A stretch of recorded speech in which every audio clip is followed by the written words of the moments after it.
Hi, my name is Chris Brennan, and you're listening to the Astrology podcast. This is episode 266, and I'm recording it on Wednesday, July 29th, 2020, starting at 10:04 a.m. in Denver, Colorado. Joining me today is astrologer Carole Taylor, and we're going to be talking about the subject of aspect patterns or birth chart patterns in the natal chart. Hey, Carole, thanks for joining me today. Thank you, Chris. Thank you for inviting me. I'm delighted to be here. Yeah, I'm really happy that we could have this discussion today because just a few months ago, part of the genesis of this discussion is that I was in a bookstore and I came across this new book that I had never seen before, which was a big sort of comprehensive introduction to astrology book. And it was actually your book, and I was really impressed by it. And it's quickly become my new favorite intro to astrology book to recommend to people.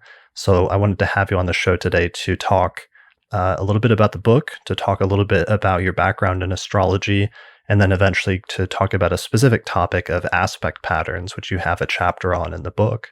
Does that sound good to you? That sounds wonderful. Okay, excellent. So let's start by just introducing you to my audience. So could you tell me a little bit about your background in astrology? Sure, yes. I guess it's always been there. I think that's probably the same for a lot of people. I was aware of astrology from a very early age. It wasn't really on my radar, though, until about the mid-90s. So a bit after the Saturn return, the way that goes. And so suddenly astrology was just there, and I decided to study it and very quickly got caught up in it. And actually, in light of the topic that we're talking about, aspects and aspect patterns, the whole harmonic thing, the way that I came into astrology in the mid-90s, the way that I really started to recognize it as something powerful was through music and through thinking about musical harmony. I was learning to play the guitar. I'd done a lot of singing in my younger years.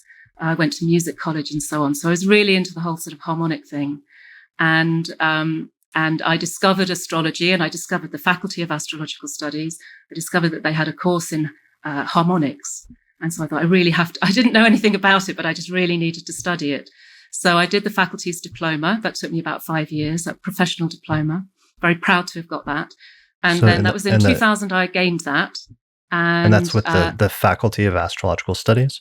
That's right, the Faculty of Astrological Studies. So that's the school in the UK, based in the UK, but students all over the world. It's been going since 1948. So it's the grand old lady of astrological schools. Yeah, it seems like one of the main and one of the most well-regarded astrological schools, not just in the UK, but it also offers classes online. So pretty much around the world at this point, I hear of students who get their diploma from the faculty? Yes, absolutely. So it was actually me that started the online classes in 2018. Oh, wow. We already had a distance learning program by email, and we had classes in London. And of course, there's the summer school that we have every year in Oxford.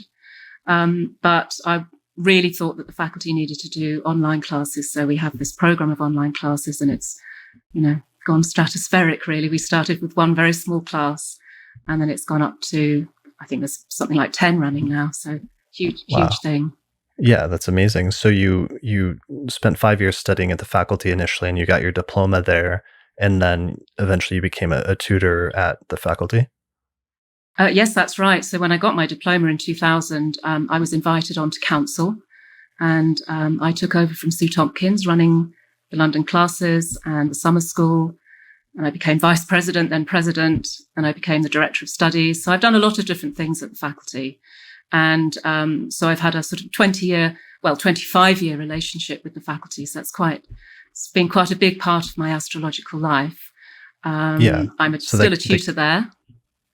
That gave you a lot of experience then teaching astrology and figuring out maybe what new students need to know or how people learn astrology best, perhaps?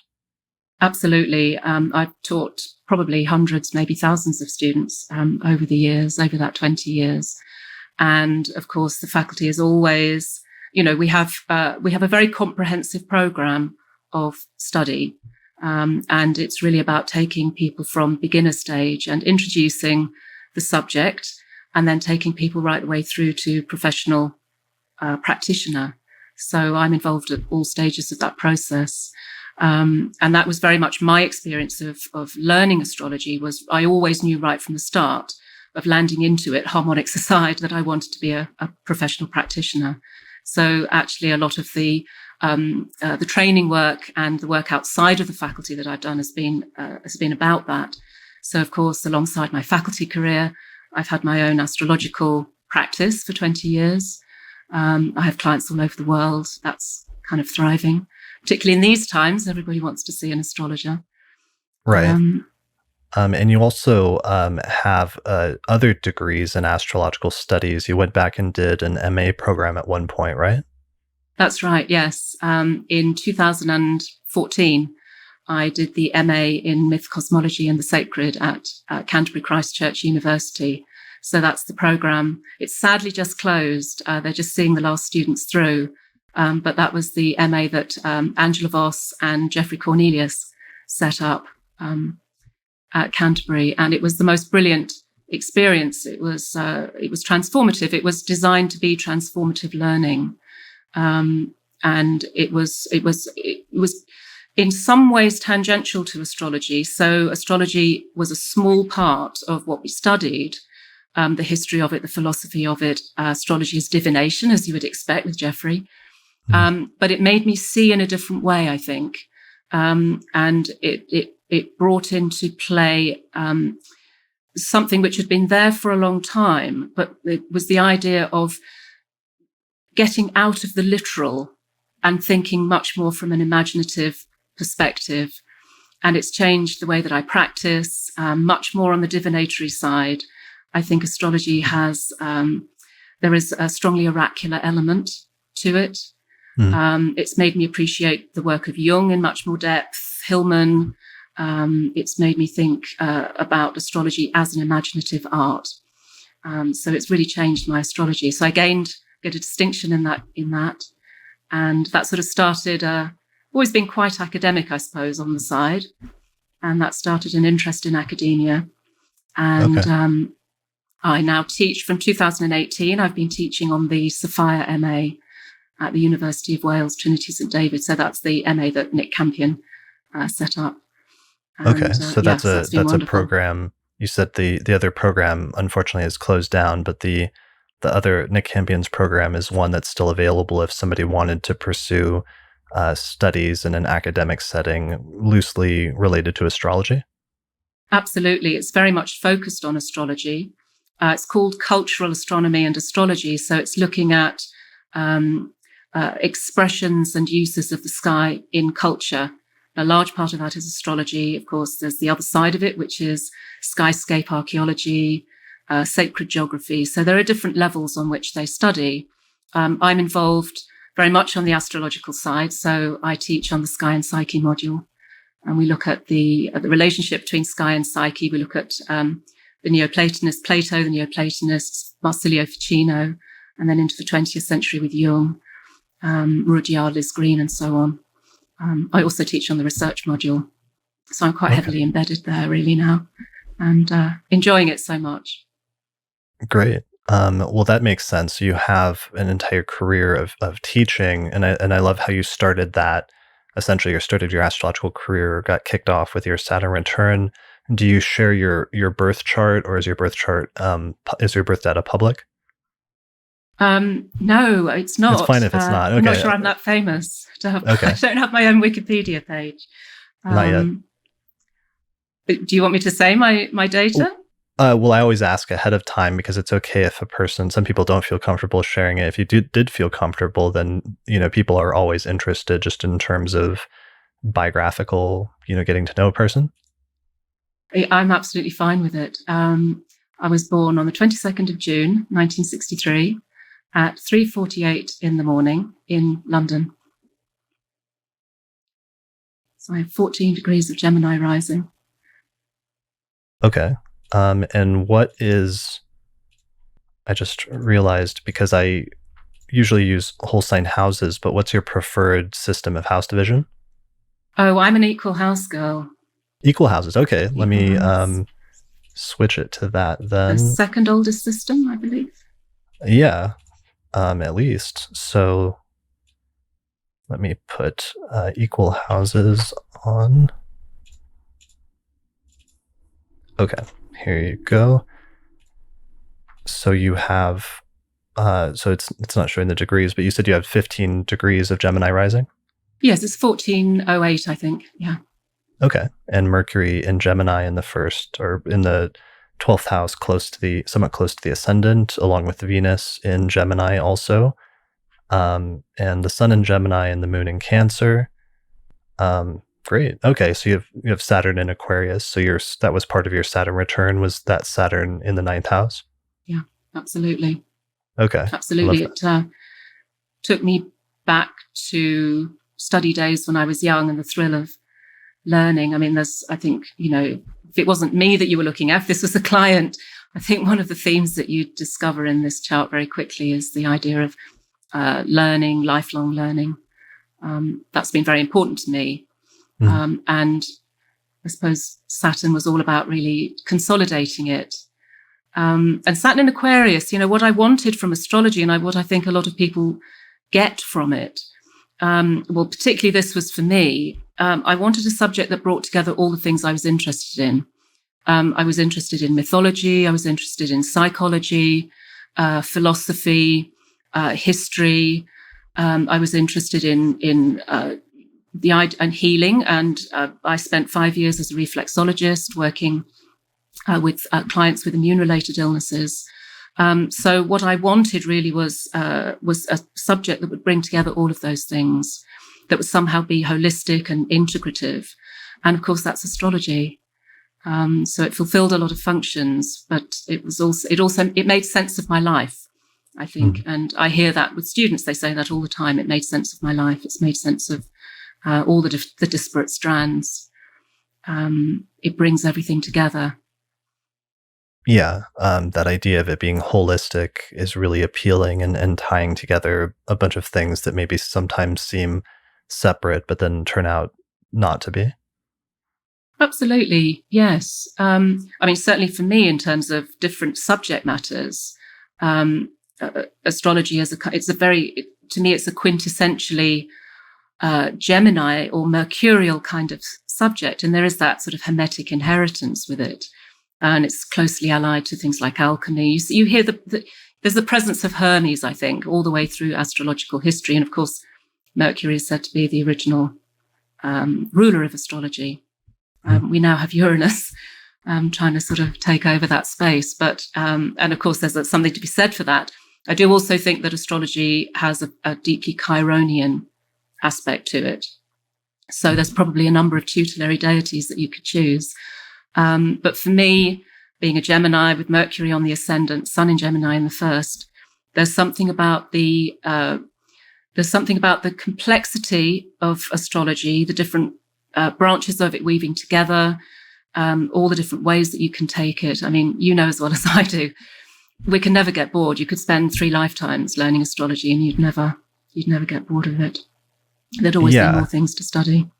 yeah, that's one of the things I appreciated is it doesn't matter how early you are in your studies or how long you've been studying it. Everybody is still learning, and you never really stop. There's always something new to find in astrology, no matter what era you're in your astrological studies. Yes, I think that's true. Being an educator in astrology for 20 years, of course, students, because this is about dealing with people, speaking to people. And a lot of the students who come into astrology, they've not done any of that before. Some are trained as psychotherapists and counselors, but many haven't. And they're making this great leap into an unknown space of working with people. So it's hard enough to gain knowledge of the technical side of it, and to weave your way through, to sort of work your way through, which house system do I use? Which aspects do I use? Which aspect patterns? Do I do classical? Do I do Hellenistic? What about William Lilly? So it's a very complex subject for students to get their head around. And then on top of that, there's the idea that you have to actually, if you want to practice as an astrologer, you're working with people. That's a whole different set of skills. So I think, first of all, it is a lifelong study, and we're always doing professional development. All astrologers do that. And I think it's a mistake to think that one ever becomes a master or a mistress of the subject. You don't ever master it. You just learn more. And I think that's, students often say to me, when they see their first client, or in their first sort of year or so of seeing clients, the sheer terror of doing that. Mm-hmm. And I always say, well, you only know what you know. And actually coming back to this idea of astrology as an oracular practice, a divinatory practice. And I don't mean that in any self-inflationary way at all. I just think that if you enter into a sacred space in the chart and in the consulting space, and when you're in that space, something happens. And I don't quite know what it is. Of course, there's, people down the centuries have given different names to it. It's an entry into the imaginal on some level, and something speaks in the moment. And if you've done your work diligently, then you can enter into that space. So I think for students who are first coming into it and just trying to learn the nuts and bolts and thinking about being astrologers, you work with what you know, you work with what you've got, and you don't scare yourself by thinking about all the things that you don't know, because actually what you've got is enough for that moment. As long as you do your work diligently, as long as there's a sense of integrity with what you're doing. Yeah, and it's funny, students sometimes put off doing consultations, especially the more thoughtful ones. Sometimes it seems like they put it off much longer than they should, because they think that they need to know everything before they start talking to clients, instead of just being prepared to share what they do know and being clear, what areas maybe they're not as strong on. But that's tricky, because half of learning astrology half of it's probably book learning and just learning the basic concepts and techniques. But then the other half you can only learn once you actually sit down with clients and start reading charts for people. Absolutely. I mean, it's a stepping over the threshold really into when you actually start to do it. I remember the first client that I had, and I was terrified. She had a packed seventh house. And of course, she said nothing. It was the client it wasn't the client from hell exactly, but it was a very tough one for me. Yeah. But because she had all these planets in the seventh, I thought, well, she'll say a lot. She'll speak to me, because she wants to interact. And of course, I read it all wrong, because actually I became her seventh house, and I did all the work. Okay. I did all the work. So it is, you step over into that space, and you learn a very great deal just in those first few sessions that you do. But I think in the last 20 years or so, 25 years, there's been a real move, I think, in astrology to professionalize. And I think it's a wonderful thing. We have a professional organization in the UK. There's one in the USA, I believe. I'm sure there are in lots of other countries. And there is something there about understanding astrology as a consultative art that requires a certain level of commitment, and a commitment to one's own professional learning. But I think, yes, you have to make your own relationship to astrology. I think it's important to do that. It's important to understand your own involvement and to understand why you're in it. And obviously, when you look at your own birth chart, you discover what kind of astrologer you're going to be. You're more on the teaching side, on the research side. Is it consultancy that you're interested in? And so on. There's lots of different niches, I think, that people can take within astrology. You don't have to sit down and do client work. You can do all sorts of different things. Yeah, that's one thing I really appreciate about it, is how many different areas there are and different ways to be an astrologer, so that it's not necessarily one thing, which almost maybe goes back to that whole idea that you mentioned earlier about the mercurial or the hermetic sort of underpinnings of astrology, and that ability to cross many thresholds or many boundaries. Yes, and it is an integrative art. It draws on lots of different levels of experience. I think life experience is a good thing when you're an astrologer. I mean, I do notice that there are a lot of young people coming into astrology now. Um, and I think there's something there about it being a particular time for astrology. There seems to be, a lot more young people coming in, a burgeoning of interest. But I see also there's a lot of pop astrology out there. There's a lot of bite-sized stuff on the internet. It's Mm. incredibly democratic, and it's a wonderful way into the art. But of course, there's a lot more to it than that. So it does require a certain level of commitment if you want to work with clients, I think. And I'm quite surprised at the number of professional astrologers that don't seem to go to see an astrologer Mm. themselves. They kind of put that aside when they stop being a student. They don't do supervision. I think those things are very necessary. If you're going to practice, I think those things are necessary. So you're always developing a sense of self-awareness. Yeah, definitely. So speaking of that, and speaking of the huge influx of new younger students coming into astrology, something that I have struggled with over the past 2 years in terms of that is what book or books to recommend to new students of astrology. And so, like I said earlier, I was at a bookstore. It was a Barnes and Noble here in Denver, Colorado. I think it was in December or January. And I was just walking across the bookstore, and then I saw this beautiful display of astrology books that somebody put up. It was actually like almost by the children's section, so I'm not sure why they put it there, but it happened to have your book, which is titled Astrology Using the Wisdom of the Stars in Your Everyday Life.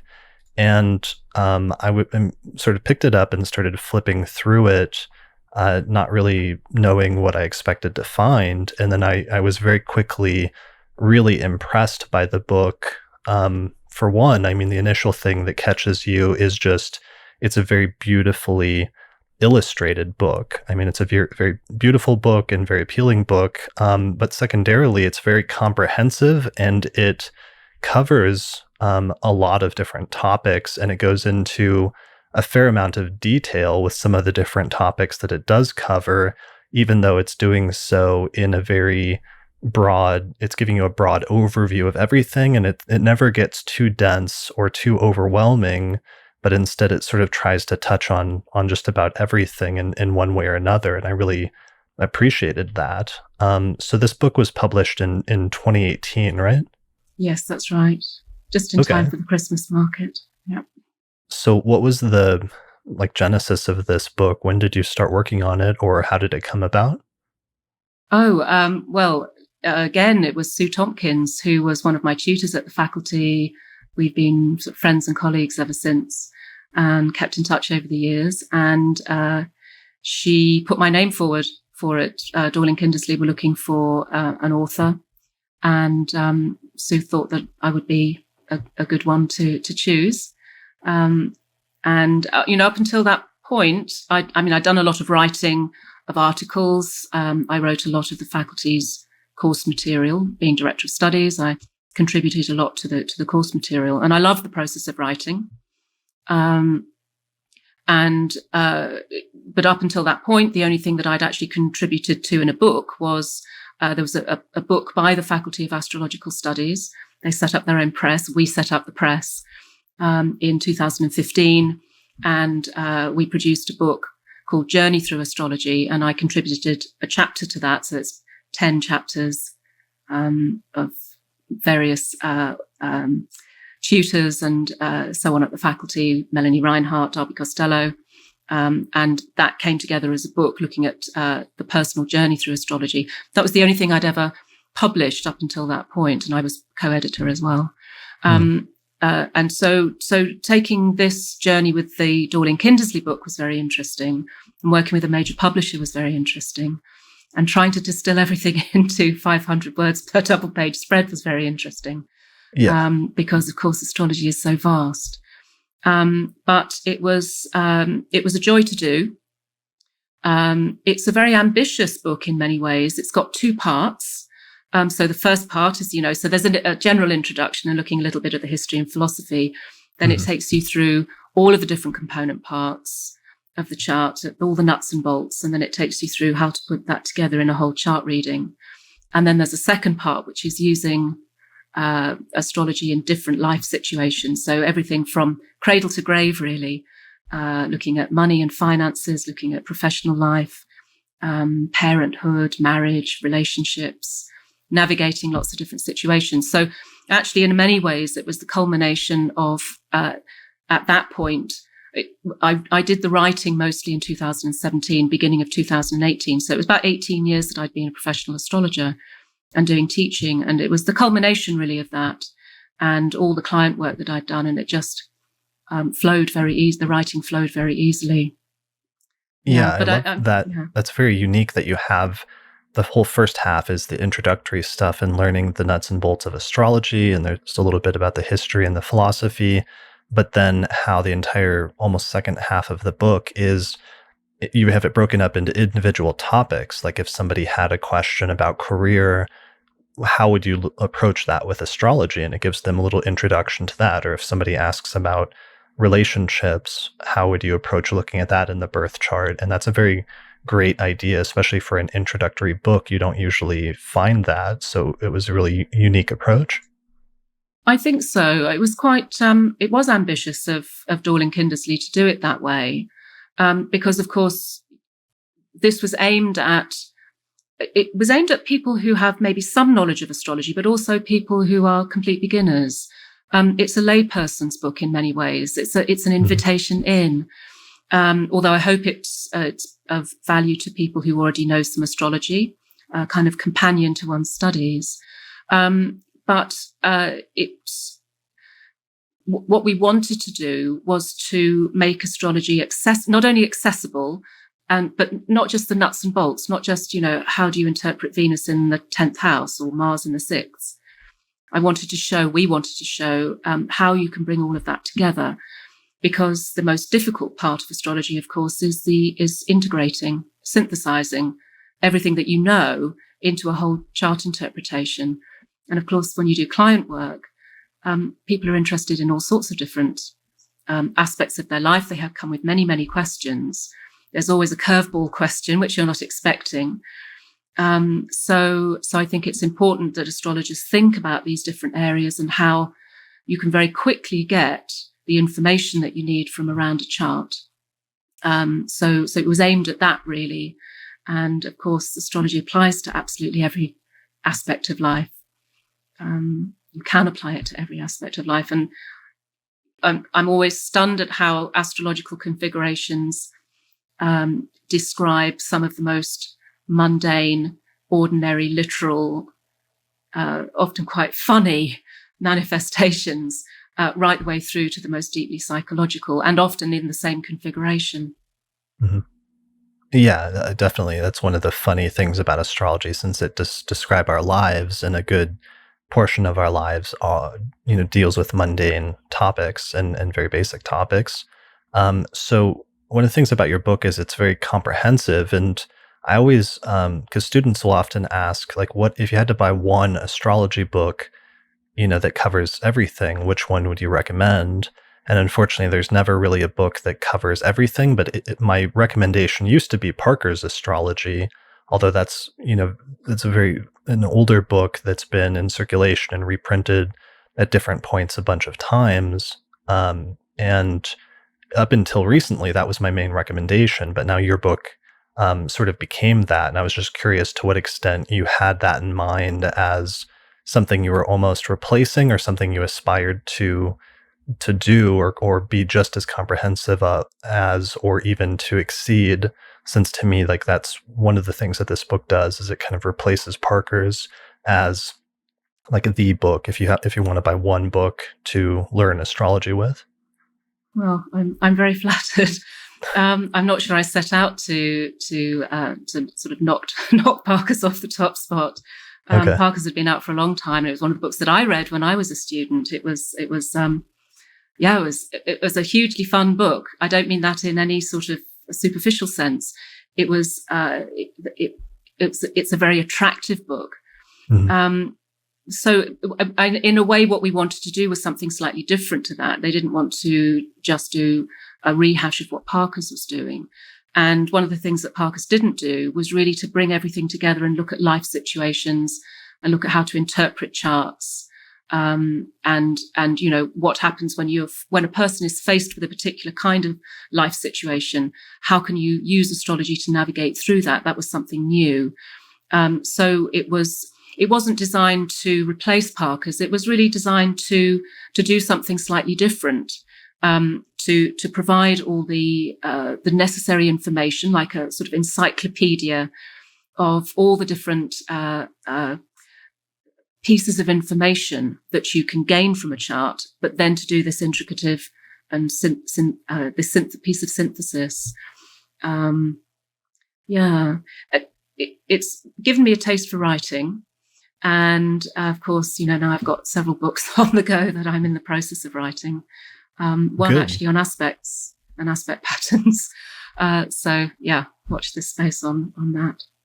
Good. Well, that provides a nice segue into our main topic. Although really quickly, so this book, when I came across it in the bookstore, I actually came across two versions of it. And it seems like there's one version that is very big and comprehensive, and that's the one that I showed already. But they also your publisher also did a shorter version of the book. So the comprehensive version is titled Astrology Using the Wisdom of the Stars in Your Everyday Life. But then it seems like they also published a shorter version that's titled The Secrets of Astrology, a complete guide to sun signs, planets, houses, and more.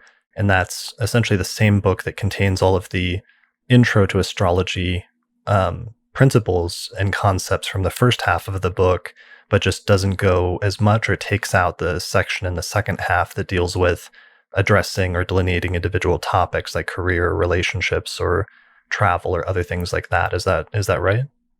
That's right. The Secrets of Astrology is aimed at young people.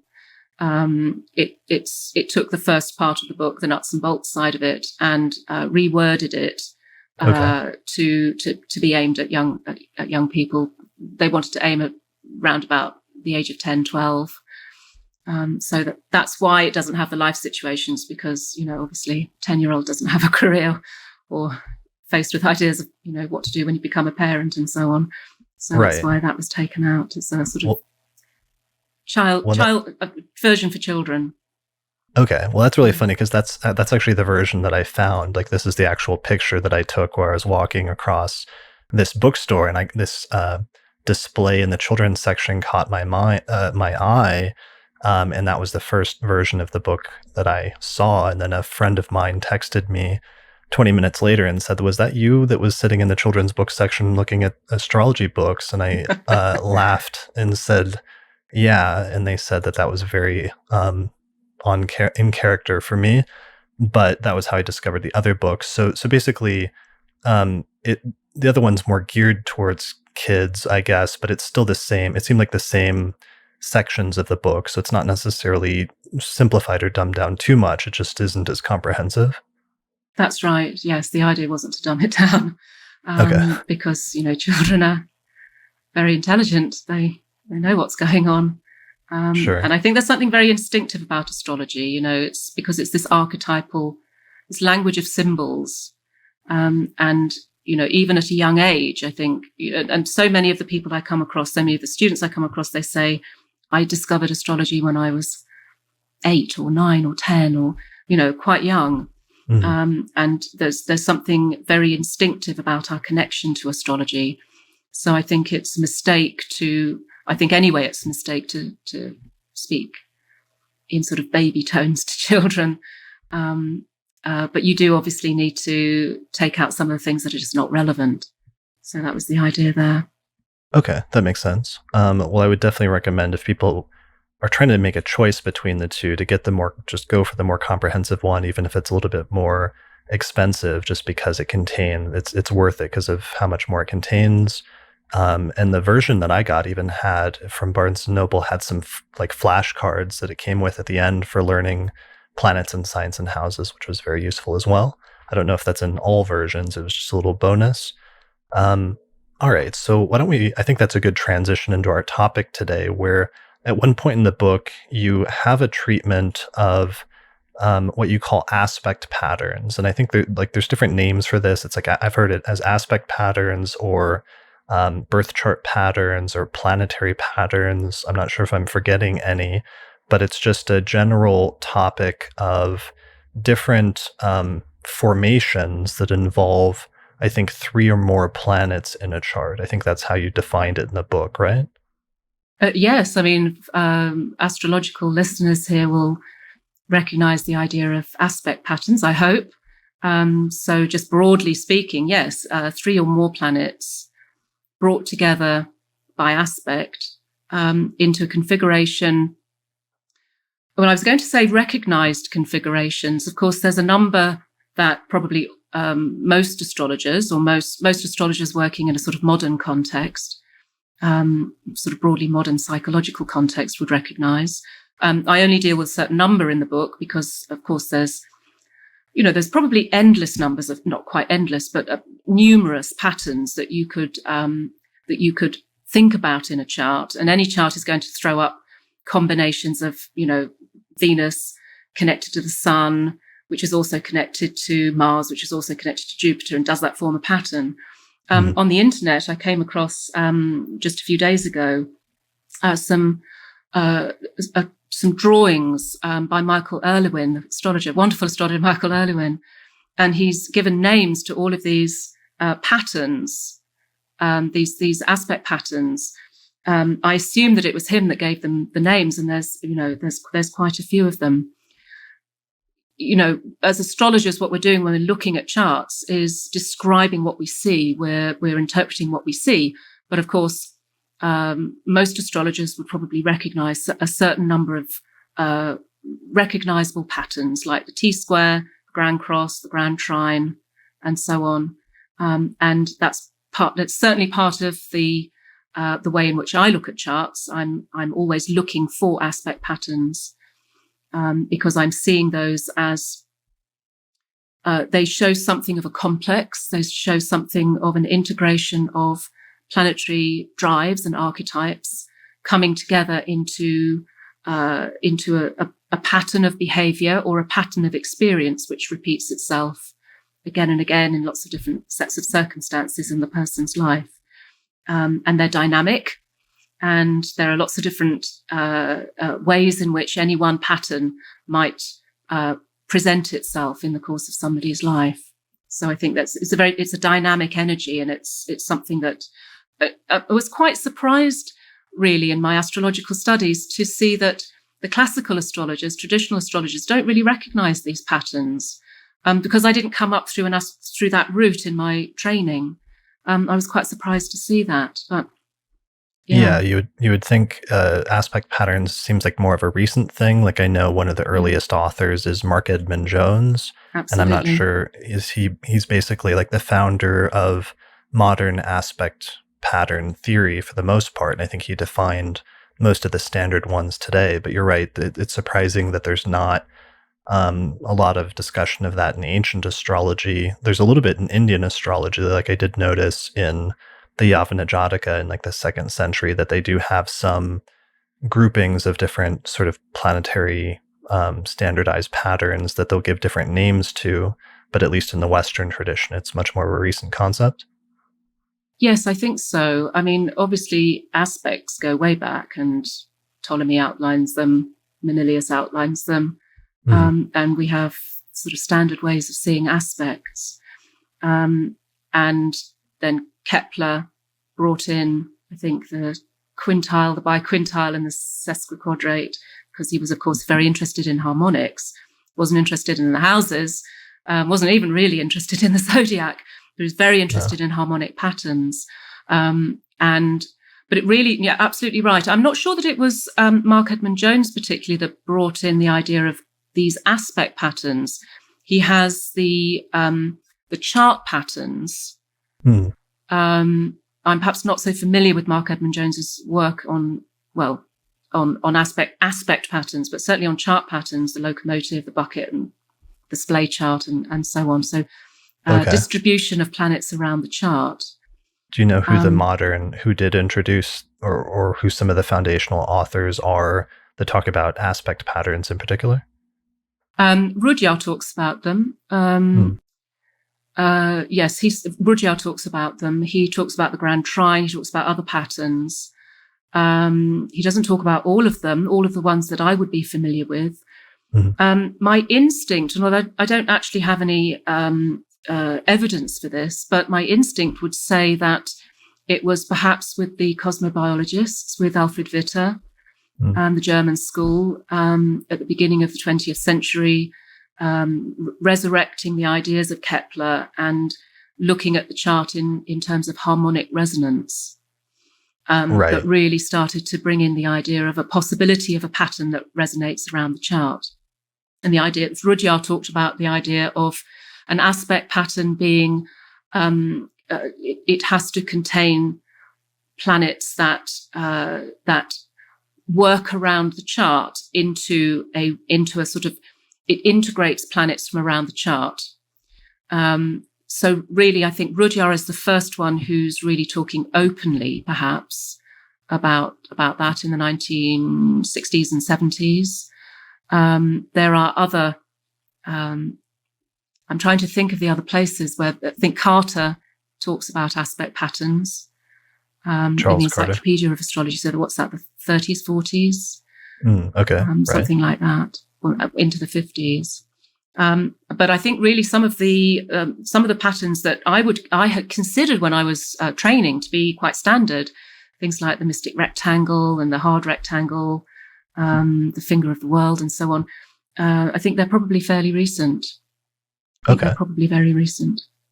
So let's do maybe not an overview, but just to touch base or to give a brief overview of some of the ones we'll be touching on today, which are ones that you talked about in your book. One of the ones that's famous that people often talk about a lot is the Yod or Yod aspect pattern.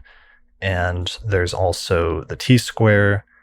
The stellium is a sort of aspect pattern, the mystic rectangle, the minor grand trine, the kite, the hard rectangle, and the grand trine, which is one of the most simple and straightforward ones, as well as some other minor ones like the finger of the world. So those are all the ones that you have, that you discuss briefly in your book. Where should we start? Should we start with the stellium as like the as a basic one, or where do you usually start when you start talking about aspect patterns? I usually leave the stellium till last. I know it's first Oh, in the really? book, but I Okay. usually leave it till last because it isn't, in a way, it isn't really an aspect pattern. Right. And traditionally, of course, the conjunction isn't an aspect Mm. because the planets are not looking at each other. They're not literally not aspecting each other across the chart. Mm. So I usually leave it until the end. I suppose I usually start with T squares, but that's probably because I've got one in my own chart. Right. So it seems like I'm starting from familiar territory. That was funny because Um, that's why I was going to say we have to start from the stellium because I have a stellium in my chart. So maybe we're both biased. But a T square, I mean, we could start with a T square. That's certainly one of the most basic ones because it just involves three planets. So that's, in terms of building blocks, is pretty straightforward. yeah. Sue Tompkins says that something like 45% of charts have T squares. Mm. I don't know whether she did any qualitative research on that, but Sure. Right. yeah, Like a large scale. it's a fairly common aspect pattern. You see it a lot. You see it a lot more than you do a grand cross, for instance. Obviously, because there's only 3 planets involved there. So how do we define a T? So a T square is 2 planets that are in a close opposition that are both squared simultaneously by a third planet, which is squaring both at the same time. Yeah, that's exactly right. And what kind of Exactly orbs right. do you use for this? Is this something that needs to be relatively tight, or what sort of ranges might be involved if a new student is wondering? I have a set of orbs that I use, which is pretty roughly in tune with the way that I've been taught, Mhm. which is it's not the traditional way of looking at orbs.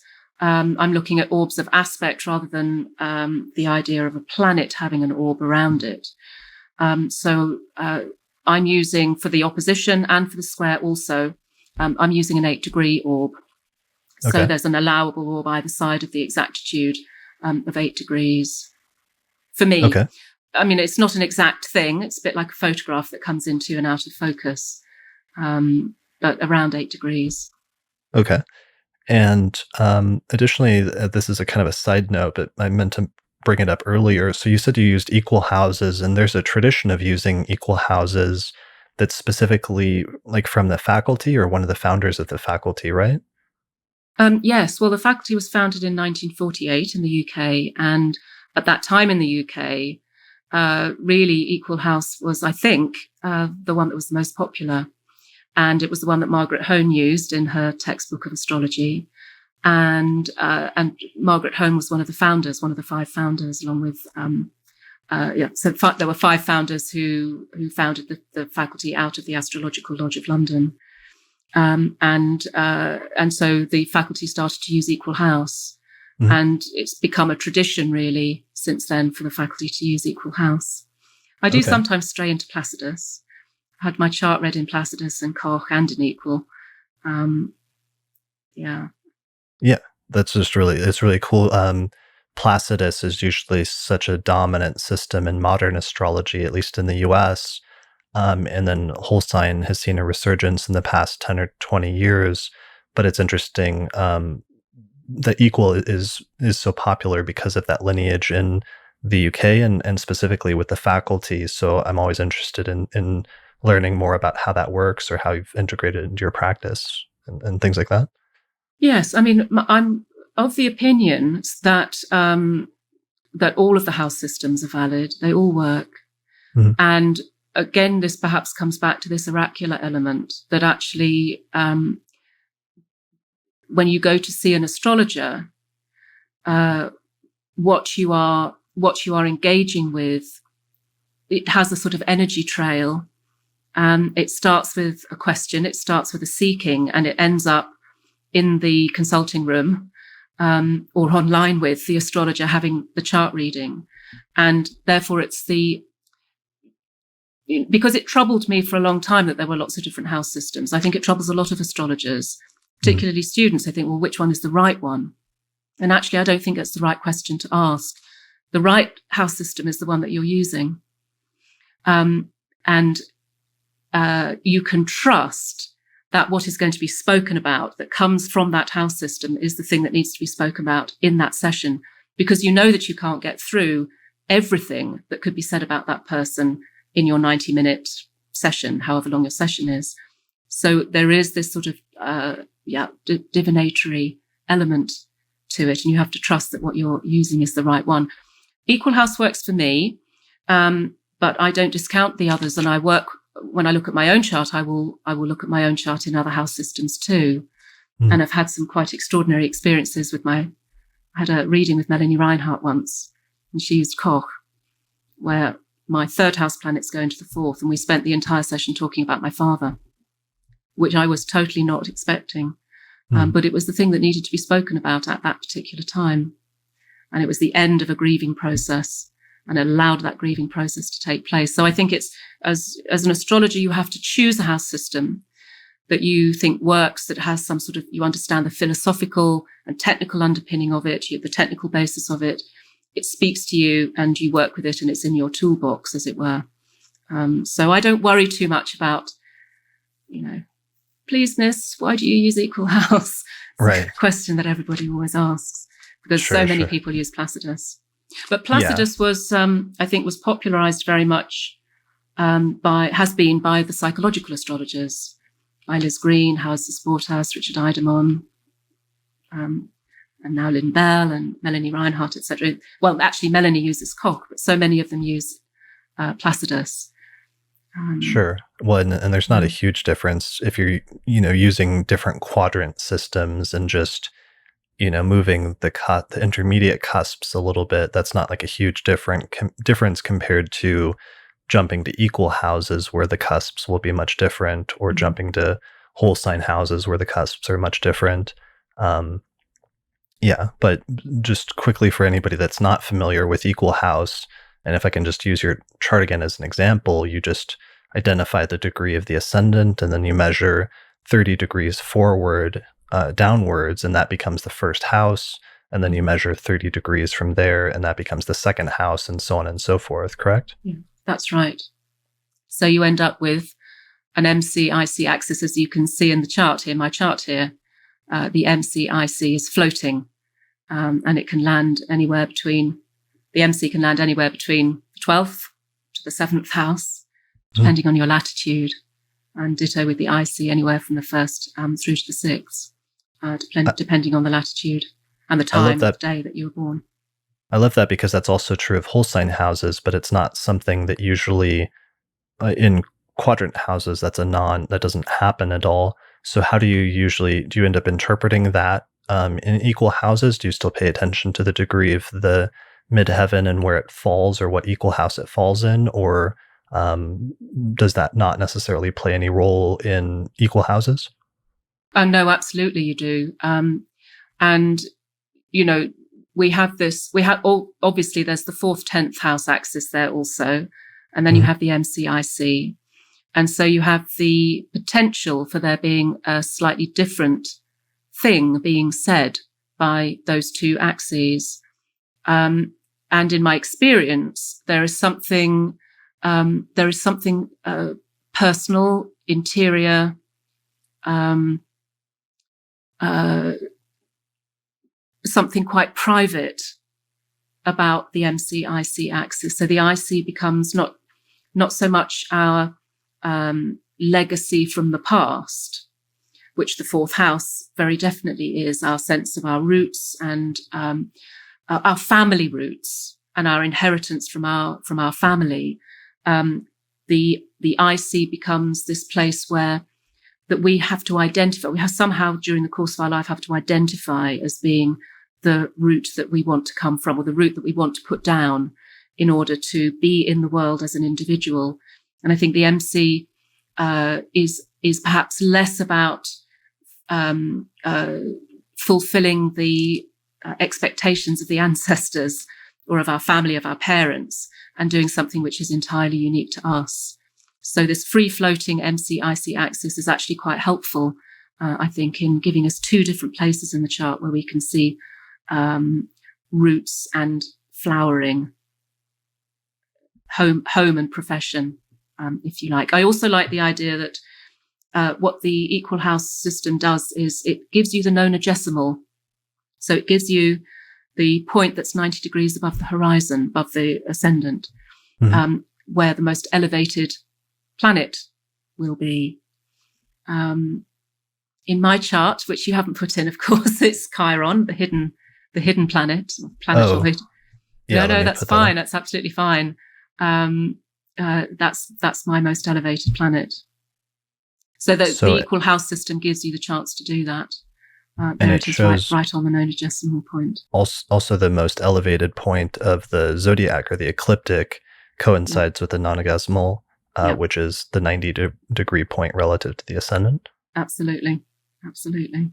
And I've often noticed that that is the thing that people know you for the Mhm. most. The MC, and perhaps this is particularly so for me because my MC is in the 8th house. There's something about the work of the MC taking place in this much more interior space. We're reaching for a sense of our vocation through that. And of course, it comes through the 10th house too, but that's more the outer manifestation of it, the route that we've sort of obviously chosen to take. And it says something about the professional choices that we make as a result of the lineage that we've come from. So it's directly connecting back to the 4th house. So yeah. Okay, I like that. Thank you for that. I appreciate it. So, all right. So back to the aspect patterns, and back to our very first aspect pattern, which is the T square, or sometimes known as the T cross. Um, so we're talking about an opposition between two planets, and then a third planet coming in and squaring both of them. So I guess that's one of the things that's unique about this right from the start, and this is one of the things that's kind of left out of the ancient textbooks, is they'll all interpret these in isolation. So they'll tell you what happens when you have like the moon square Mars, or they'll tell you what happens when you have Jupiter opposing Saturn in isolation, but they won't tell you what happens if you have like Jupiter opposing Saturn and both of them are squaring Mars or what have you. Mm. Because in any actual chart, you have to synthesize together the positions, and that's part of the uniqueness of any birth chart is taking all of the different isolated positions into account and then producing a combined delineation. And I guess that's one of the things that aspect patterns are useful for, is forcing you to learn how to come up with combined delineations relatively quickly and relatively early. Yes, yes, I think so. I mean, people are endlessly complex. And I think the aspect patterns really do justice to that. I wouldn't want to try and do a chart reading without looking at them. Of course, there are some people who don't have the recognized aspect patterns. That doesn't mean to say that their lives aren't complex. But you can see each of those aspect patterns. Say, taking the T-square, for instance. I mean, there's the idea of two planets in opposition. Therefore, there's a sense in the person that there are war. That those are two places in their chart. Those are two places in their life. Two different desires or drives that have the person themselves finds it difficult to reconcile. The apex planet is somehow trying to mediate between the two. So you can start to see how there's a dynamic with the T-square, which funnels the energy through the apex pattern, through the apex planet. And a lot of, because the square is about, it comes from the number 4, and go all the way back to Pythagoras and the tetractys, the idea of number symbolism. And 4 is the number of manifestation and being in the real world. So there's a sense of, and a 2, of course, is about opposition and dichotomy and being split into two places, into two separate senses of identity. And the apex planet in a T-square attempts to find a resolution to that. And it's a very active seeking of resolution because it's funneling two squares, it's funneling the energy through two squares into the apex planet. So there's work involved in it. There's a sense of the T-square being a bit like the hammer on the anvil. It's a bit like being in the heat of the blacksmith's shop, trying to craft something. And people who have a T-square in their chart are very often in this constant process of perfecting a set of skills. And it's that apex planet that really drives the action. And it's that constant sense of working at it, which helps to resolve the tension and helps to resolve the tension, but also uses the dynamic of the tension of the opposition. I think it's interesting to think about, if you have an aspect pattern, this is actually so of aspects too, to think about it in terms of what the world was like around you when you were young. And very often when if you go with a client, if I go back into childhood years, you can start to see how the person has identified the planets in the T-square or in the Grand Cross, particularly with the hard aspect patterns. They've identified those planets as belonging to people. So they see that in the world around them. So the T-square might suggest, if there's a dynamic tension going on in the parents' marriage and relationship, there's an opposition in the child's chart. They can see dynamic tension in the world around them.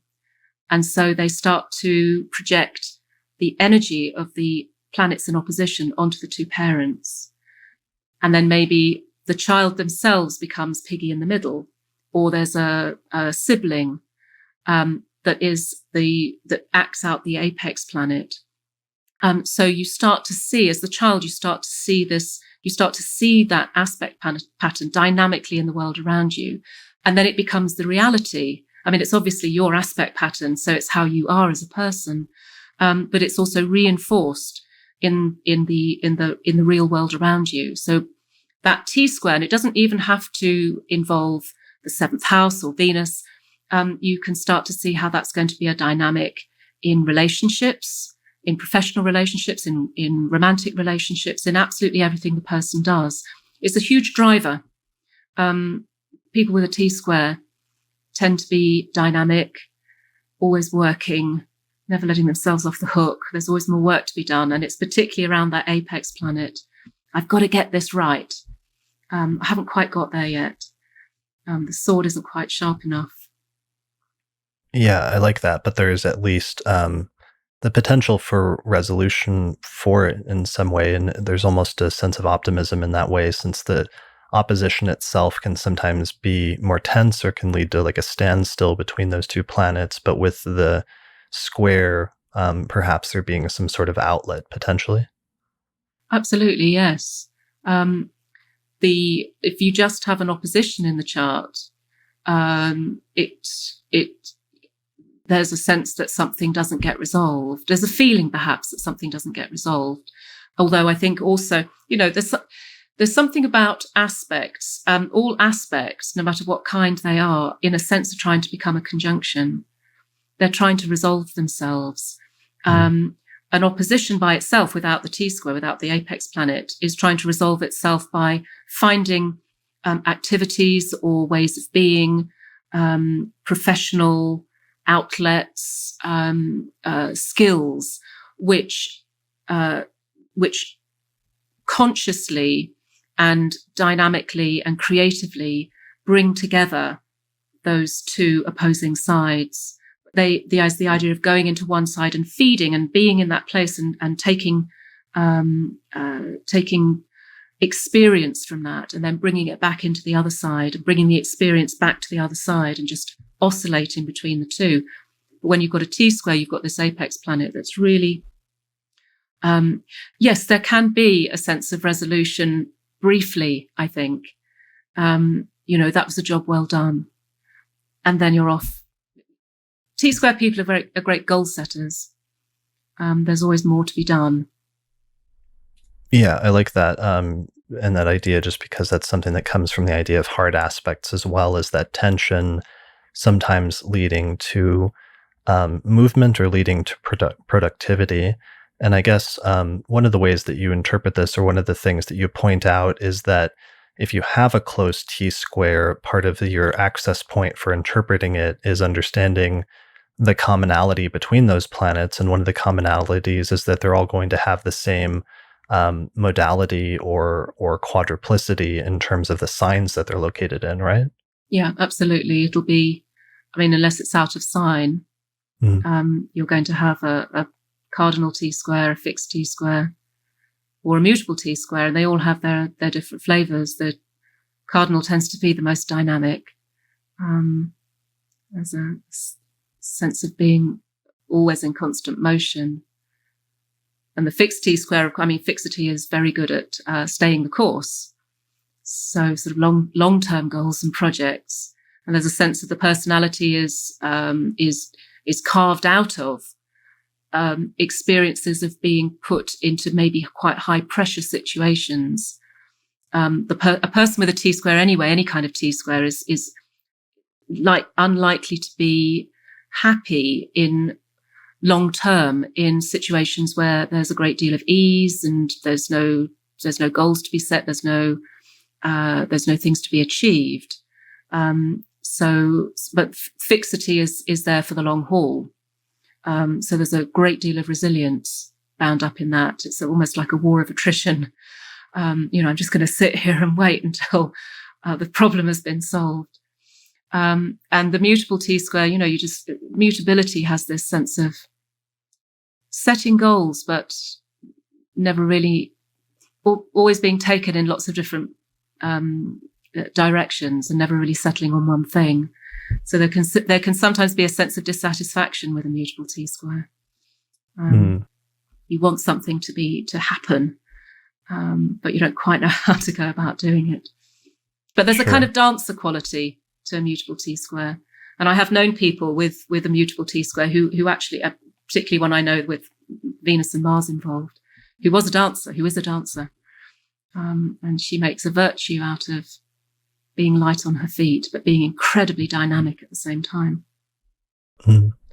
I'm going through and I'm trying to find some examples. I don't know if you know of any offhand of T squares. I'm just like doing a search through Solar Fire, and one of the Yeah, ones that came yeah, up was, I guess, Diana, Princess Diana had a T square involving the moon conjunct the south node opposing Uranus, and both of them are squaring Venus, which is kind of interesting in fixed signs.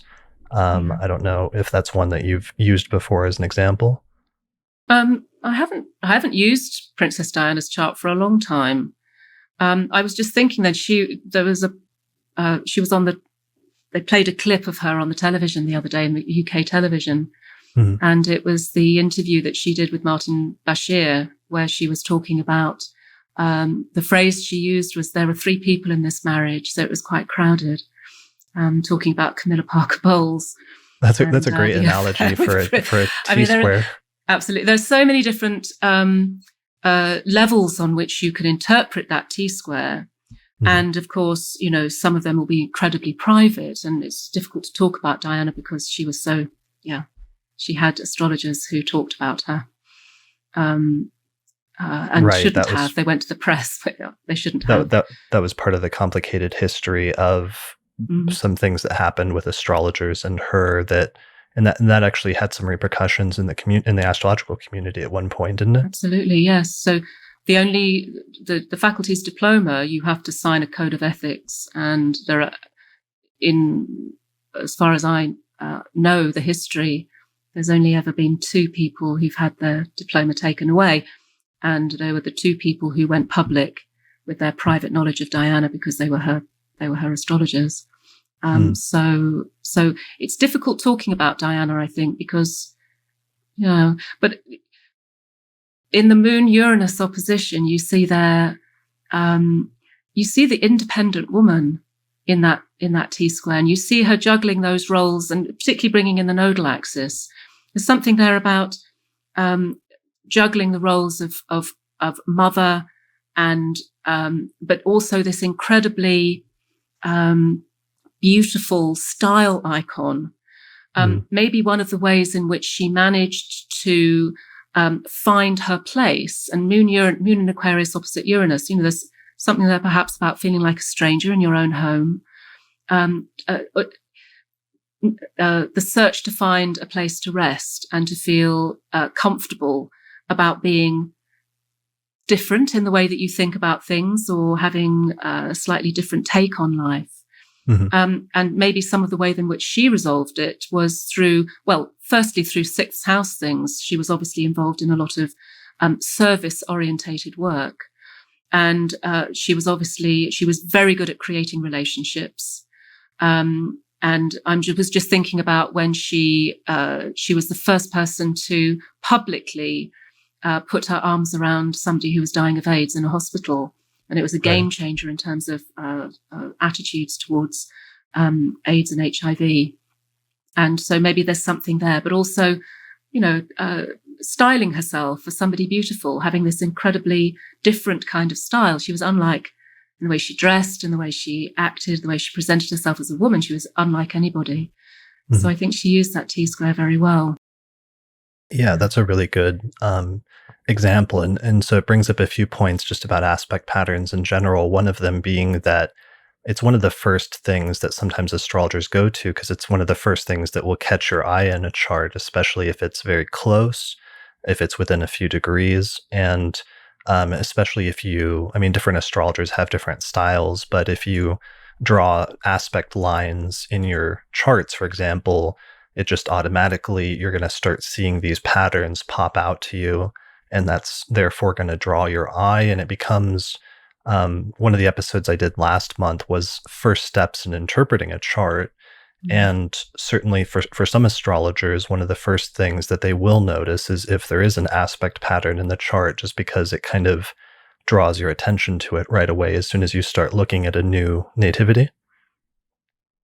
Yeah, absolutely. Diana also has a kite in her chart. I think in the version that you showed, it's not showing the trine between Chiron and Neptune, but she's got her Okay. sun involved in it there, and also Mercury. And then the two rulers of the chart. Actually, is it Scorpio rising? Where? How are you? Oh no, sorry. Yes, it's Sagittarius rising. So sorry, Yeah. scrub what I Sorry. just said. But there's That's all this right. Let me. very No, that was powerful correct. Mars. Yeah, this very powerful Mars-Pluto conjunction right up at the top there, which I was thinking of her work with landmines. She worked with a landmine charity, and she was very brave. In many ways, she was very brave, and we know that Mars-Pluto has that Mars-Pluto in Virgo has a kind of Hephaestus quality, Vulcan, deity. The idea of craft, making a craft out of something. But she was incredibly brave, incredibly forthright in her own way. And the kite pattern, which we can come on to later, picking up the idea of the grand trine, and then this opposition from one of the planets through to an apex. That Mars-Pluto is the dynamo, really, of the kite pattern. Okay. So she so the idea of has. going into dangerous places and overcoming. Right. Yes, so it's She just to describe it. So she yeah. had, for people listening to the audio version, she has the sun at 9 degrees of Cancer, and it's trine to Neptune at 8 degrees of Scorpio, and then both of them are sextile to Pluto at 6 degrees of Virgo, which is also loosely conjunct Mars at 1 degree of Virgo, and both of those are opposing Chiron at 6 degrees of Pisces. So that creates the kite pattern in her chart. Yes, that's right. That's right. Got it. Okay. And one of the other things this is bringing up and making me realize as just a basic principle is that when you have a really close aspect pattern, such as a T-square like she has in her chart, that also means that those degrees are going to be really sensitive, so that if you have a major transit or any transit that hits one of those planets, it's sometimes going to hit all of them at the same time. So that's one of the things, perhaps just in terms of the theory, that makes chart patterns really important, is that it's activating multiple aspects at a time. Anytime one of them gets aspected dynamically through some sort of timing technique. Yeah, absolutely. You can't see any of the planets in isolation. And it's important to see it as a whole pattern. And sometimes, if it's a slow moving planet like Neptune or Pluto, the string of transits can take several years. So it becomes, we see here with Diana's moon Uranus opposition, square to Venus, a transit is going to hit that Uranus first because it's at 23 degrees of Leo. And then it's going to hit Venus, which is at 24 degrees of Taurus. Then it's going to hit the moon at 25 degrees of Aquarius, and then it's going to hit the nodal axis at 28. So there's a whole outworking, and all of that range of the transits to that T-square, and you've got to see the whole thing as a complete process. I can't remember any of the times. I can't remember her transits at sort of key times and whether that T-square was being activated. But anybody listening who's got a T-square, yes, absolutely don't see it in isolation. And sometimes it can take several years. And it's a life-changing experience to have a transit that picks up a T-square. Absolutely a life-changing experience. Yeah, I'm imagining, I'm not familiar with her transit history, but I'm imagining if like Saturn came to 24 degrees of Taurus and let's say stationed retrograde around there, then she would not just be having transiting Saturn conjunct Venus, which would have its own delineation, but also simultaneously she'd be having a transit of transiting Saturn squaring her moon, which is its own sort of, important transit, and Mm. also transiting Saturn squaring her Uranus. So that's like three transits that even just in isolation all get activated at once, except what they're doing is also activating the aspects between them, like the moon Uranus Mm. opposition and the Venus Uranus square, and so on and so forth. Yeah, absolutely. Absolutely. So that Um, almost ties it back to the idea of harmonics that you started with, and that you first interested you as your recurring interest in astrology and music. Is this reminds me of how wind chimes, for example. If you have like three chimes and you run something across all three of them, they have different tones depending on when you hit them, and what the order is, and their length and everything else. And it's kind of like that in a way, except if it's really close, they're all going to get hit and they're going to resonate in that specific tone, mm. all sort of at the same time. Absolutely, absolutely. I mean, that's a wonderful analogy. It's a wonderful metaphor for what is happening, and also on another level, you can see a T square. Kepler did this whole piece with music and mathematics and aspects, and if you're into harmonics as an astrological technique, and of course that's started to really land in. I don't really know the history of harmonic charts, I have to confess, but I know that John Addy, British astrologer, was working with them. He was coming from this sort of Neoplatonic perspective. The work of Kepler and so on is very interested in harmonics. And then we have the work of David Hamblin and so on working in harmonics. And harmonic charts are very interesting because they're, of course, taking number and using that to create a spin-off chart which resonates to that particular number. But I've noticed with aspect patterns, because they are based in number, so here you have the idea of 2 and 4 in the opposition and the squares 2 and 4. And so you can think about the chart as being the song that we sing. And that sounds a bit whimsical, but I don't mean it in a whimsical sense. It has this very direct connection to musicality, to music, to the harmonic series. Mhm. So if you were to take the numbers in the chart and you could actually create a song out of it, you could create not only a physical pattern out of it, but also a song out of it. And a T-square type of song isn't a tinkly wind chime. It's obviously something a little bit more, it's the bassoons at the back of the orchestra, or sort of big roar. Or it's something coming alive, perhaps for the first time. T-square material sometimes lies dormant because we're too afraid to do something with it. It depends on what, if you've been allowed to be boisterous as a child, you've got Mars at the apex of a T-square. If you've been allowed to be boisterous as a child, fantastic. If you haven't, and you end up having, say, a Uranus transit to that Mars apex, light blue touch paper and stand well back. There's no formula really for describing these things. You have to just connect to what you see. Mhm. You connect to what you see. Yeah, and it's something, that sequence of the planets getting activated at the same time. It's something that a person's going to experience on different levels, and just have repeated experiences of having that activated on different levels throughout their entire life. Because, for example, once a month, when the moon moves around the chart, it's going to, for example, hit that T square and activate that aspect pattern once a month.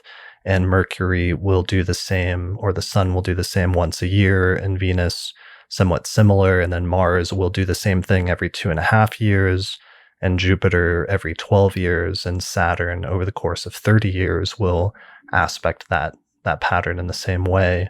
So that's probably also connected in terms of that music or sound analogy, just in terms of the order in which the notes are hit, but also the duration of at what points in your life are those notes going to be hit, and how long of a duration is it? Since a moon transit will be much quicker than a Saturn transit, let's say. Yes, absolutely. And of course, the moon sees everything or brings everything to us through the lens of the unconscious, through habit, through knee-jerk response to the world around us. So you can see that in that continual circuiting once every month, it becomes our response according to the T-square, our sense of that's how the world is and that's how I have to be in the world becomes reinforced again and again. And it's reinforced, as you say, through Mercury, through the Sun, through Venus, through Mars. We're in situations where we have to respond through our T-square almost every day. Every day of the week, every week of the year. So it's not just these bigger transits that happen sort of once in a lifetime that are going to bring that T-square alive. It's a continual sense of it's continually being activated. So it really is embedded as part of our makeup and our sense of how the world is and how we're expected to respond in a given set of circumstances. Right. So that's our first aspect pattern. That's the T-square. That is, there's a second aspect pattern that is very similar to that, which would be the grand square, which would be basically the same thing, but when you add one more additional point on the other side on the opposition of the apex, so that you have two planets in opposition and they're overlapping. Yes, that's right. So essentially a grand cross is just exactly as you would expect it to be. It's two oppositions, and then each of those planets, those 4 planets, is connected to each other by squares. Let me see if I have an image I can share. It looks like I don't have an individual one, but from the page of your book, let me see if I can just zoom in here.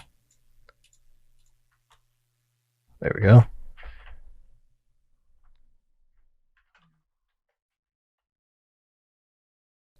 All right, so there's the so square unlike path. the T-square, where you've got the energy funneled, it's dynamic because there's a sense of movement. The person feels a sense of movement, and it gives the possibility, as you were talking about before, for some kind of resolution and a sense of satisfaction before you sort of set off again on another set of goals or things to be discovered or done. With the Grand Cross, it's a much more closed circuit kind of pattern. There isn't anywhere for the energy to go, so it's quite high octane, but it's also quite high intensity and pressure, I think, felt from the inside. There's no outlet, in other words. So it perhaps feels to the person as though they're in a kind of pressure cooker state. And that might be particularly so for a fixed T-square. And there might be a sense that, there's no way out. You feel as though there's no way out. You're always in this state of tension. And I think, with all of our charts, that, anything that you have, and there's always good stuff and there's always stuff that's that is challenging to us. If we do this conscious piece of magic, if we actually try to find activities and ways of being in the world, things that we can embrace, things that we can do, which consciously use the energy instead of unconsciously letting it dominate, then we do something very creative. I think it's when we're not consciously aware of a particular habit pattern or a particular behavioral response that it can be that it can turn self-destructive. But this is the Grand Cross is a very, very dynamic pattern. And again, you have the idea of the cardinal, the fixed, or the mutable, and that really is the sense of constant motion. I think really is a sense of constant motion. Yeah, I like that because it integrates the and helps you to understand also the idea of looking at a chart and getting a sense of if there's a preponderance of placements in certain zodiacal qualities that are dominating the chart, such as a preponderance in either by element, like earth, air, fire, or water, or by modality or quadruplicity, which is cardinal, Absolutely. fixed, or mutable. So Mm. if you have a grand cross, then right away you're probably going to have a preponderance of energy in one specific modality of cardinal, fixed, or mutable, which is immediately going to tell you something important about the chart or important about the person's life. Absolutely, yes. I mean, in looking at a chart, the preparation that I would do before a client, before seeing a client, element and mode balance and polarity balance too are the first things that I look at, because I want to get some sense of the person's temperament, the sort of the weave of them, the warp and the weft, the weave of them. But absolutely right. So if you've got a grand cross, then you're going to have probably going to have a lot of a particular modality. I've got lots of charts strewn about here. I've got the chart here of Thor Heyerdahl, which is one that fascinates me. And I don't know if you know who Thor Heyerdahl was. Thor Heyerdahl, I suppose I should say. He was a Norwegian explorer, ethnographer and explorer. And he Is was the his one. chart in Astrodat or Astro? It Can you should spell the be. last name? It should be. How do you spell the last name again? Heyerdahl.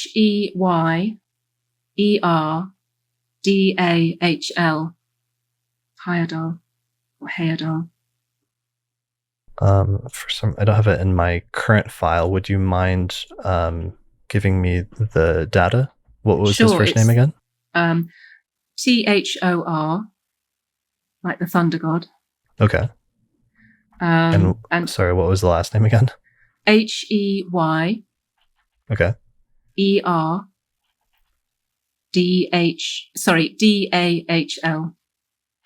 Okay. And birth date? 6th of October. Okay. 1914.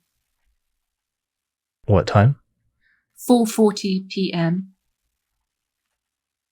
Where? In Larvik, Larvik, in Norway. BIK? V for Victor. Okay. And sorry, Norway. Okay. Yeah. And is it supposed to be late Aquarius rising? Yes, that's right. Okay. Let me share the chart. Okay, there we go. So you can see a grand cross, a fixed grand cross, with the moon in Taurus in the 3rd, opposite Mercury-Mars conjunction in Scorpio in the 9th. And then there's another opposition between Jupiter-Uranus in Aquarius in the 12th, opposite Neptune in Leo in the 6th. Okay, and so, got it. Yeah. So a fixed grand cross. A fixed grand cross. And just to let you know a little bit about him, he was an explorer. He was, his big idea, his idea was that, and there is provenance for it in the scholarship, was that the first idea anyway was that the people from the coast of South America had sailed off westwards into the Pacific and had in balsa wood rafts, and they had arrived at the Polynesian islands because he noticed that the myths of South America, some of the myths, accorded with the myths of Polynesia, particularly the sun god, who is called Kontiki. So he made this balsa wood raft, this traditional boat. They made it they went to Peru, and he went there with a crew. They made a balsa wood raft, and they sailed off into the Pacific, thousands of miles on this balsa wood raft. There was about 12 men or something on this balsa wood raft. So it was this high drama mission, this sort of flinging yourself into the complete unknown, this death-defying journey out into the Pacific. I mean, they could have lost their lives at any stage, and he was the captain of the ship. Interestingly, there's no fire in his chart. He has not a stitch of fire, but he has this grand cross, this fixed grand cross, with the Mars and the Mercury in the 9th house. It's a kind of fiery house, and there's so much grit and determination in that story. They made it to the South Seas. The balsa wood raft broke up just as they were reaching to land. So they survived the journey. But you can see how that's an approach that somebody with a Grand Cross might have to life, which is you bite off something that's more than you can chew, and then you just go ahead and chew it anyway, and you make something out of it. And this is a fixed Grand Cross, so there's the sense of even before you even look at the planets, there's just this sense of incredible resilience and survival against all the odds. So I think, he really used that Grand Cross. He went on lots of other expeditions across the world, on any one of which he could have lost his life very easily. So he learned about leadership and he learned about survival. And it was the making of him, really. He had a lot of trouble on other levels, on a personal level, with his wife back home and his children, which obviously they were left at home, but quite an extraordinary life. And he wrote a book on this called the Kon-Tiki expedition. Kind of shows my age. It was a hugely popular book in the 1970s when I was young. So, but it demonstrated that it was possible, and that people could have sailed that far through the Pacific in order, and that could have then demonstrated how that happened. Absolutely. Everybody said, you're a fool, you're mad, you'll die on the way. And of course, with somebody who's got a Grand Cross, that's kind of red rag to a bull.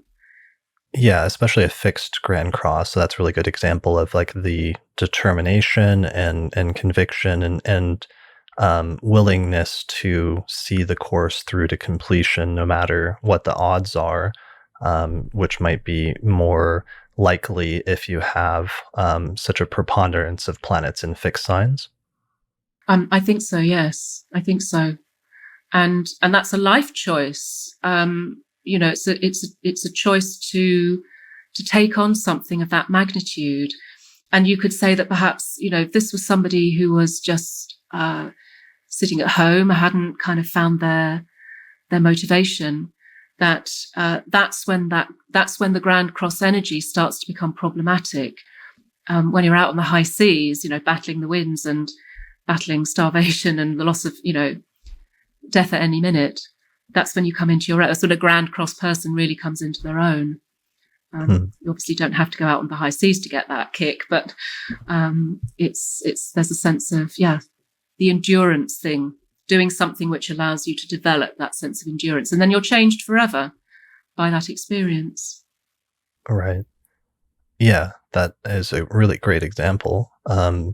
So let's see, is there anything else about Grand Crosses that are unique, in addition to being an extension of the sort of T-square and a more, because of those two oppositions, a much more intense sort of version of that, especially since it doesn't have the sort of pressure release valve that the T-square has, where it has that apex planet that's sort of allowing for an outlet for the opposition.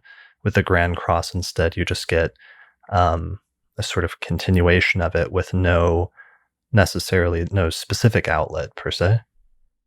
Yes, I think so. And it's that, paradoxically, it's that very thing which creates a sense of dynamism in it, that you're constantly in a state of motion or constantly in a state of action or readiness or, But again, going back to this idea of how things might have seemed to a child, you can see how it would be very easy for that person to identify in the world around them a sense of that everything is in a state of high tension. And clients that I've seen in the past with Grand Crosses, they don't come up very often, but when they do, you very often get a childhood story of great psychological complexity. It depends partly on the planets involved, but a great psychological complexity in the family of origin, and a sense that one has come from this very complex background where perhaps the child felt it was their task to try and bring together different warring factions or try and resolve something, but there's always that sense that you haven't resolved it. So I think, it can be incredibly dynamic, but it can also feel for the person as though something has been left undone or unprocessed or unresolved. Mhm. I'm thinking of a question. I'm searching through my files for other examples of T squares or grand crosses, and one of the questions I realize that some listeners or some new students may have is whether, in your opinion, or how you use this technique, if it has to only involve planets, or can other points in a chart act as one of the legs of a grand cross? So, for example, the ascendant or the nodes, whether they can be used as part of that to fill out the aspect pattern, in your opinion? No, not in my view. Okay. I mean, what you get, of course, is if you've got, say, Mars square to the nodal axis, it still produces a sense of tension, and that Mars Mhm. is somehow a pivot point in the story of the nodal axis, but it isn't a T square. And it isn't a T square because the nodes are not, they're not psychological drives in the same way as the planets are. So it's not creating that sense of a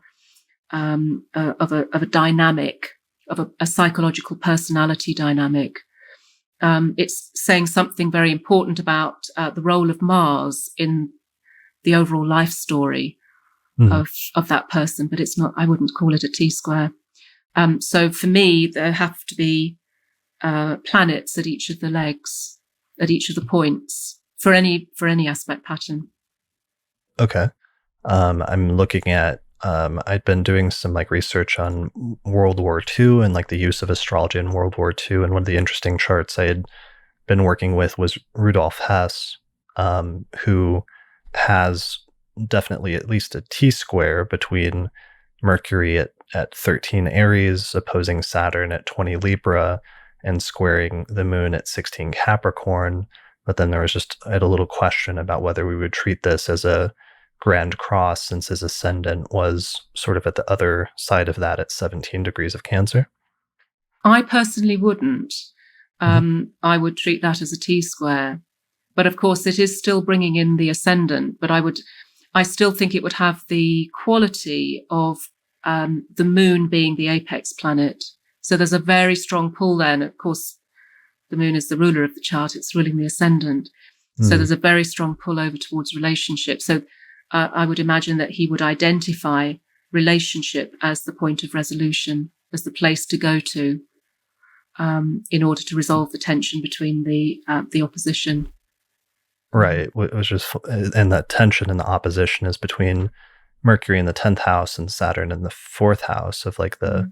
parents. And of course, he famously, unfortunately, like the way that he tried to resolve that in terms of relationships was with, having relatively close working relationship or partnership with Adolf Hitler. So that might be like not one of the best resolutions of like relationship seventh house dynamics in history.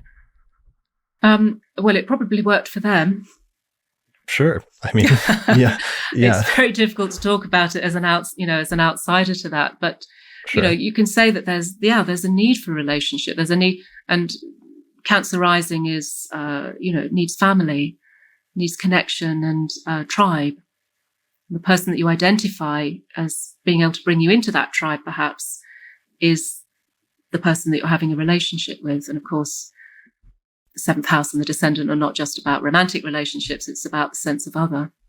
So there's a sense perhaps of wanting to nurture others. That moon in Capricorn on the descendant wanting to nurture others and be nurtured in return. So that's a very powerful dynamic there. But I would Yeah. expect him to be pulled into relationship all the time, and for that to be the crucible, really. And you can think with the opposition between Mercury and Saturn. You're talking about the parents, and I was thinking about the parental relationship being potentially described by the moon on the descendant. There's something quite powerful there about family, about the parents' relationship as being somehow seminal to his experience. I confess I don't really know anything. I don't know anything about his history, certainly don't know anything about his childhood. Yeah, Um, I don't know much about his childhood. I mean, the Saturn in the fourth and does make me wonder about like seeking having like a stern father or seeking the approval of the father, and if that wasn't something sort of dynamic that he wasn't playing out later in life. Some of the things you're talking about in terms of seeking partnership, having the ruler of the ascendant there, and having that be the apex of the T square was making me he when Hitler and Hess were arrested and thrown in prison for trying to make a coup in the 1920s, Hess ended up partnering up with Hitler and helping him write Mein Kampf. So that was like his seventh house stuff playing out. But then eventually the Nazis rose to power, and Hess was like the second in command. But then eventually later during the war got sidelined, and then he did this crazy stunt where he like flew to the UK in order to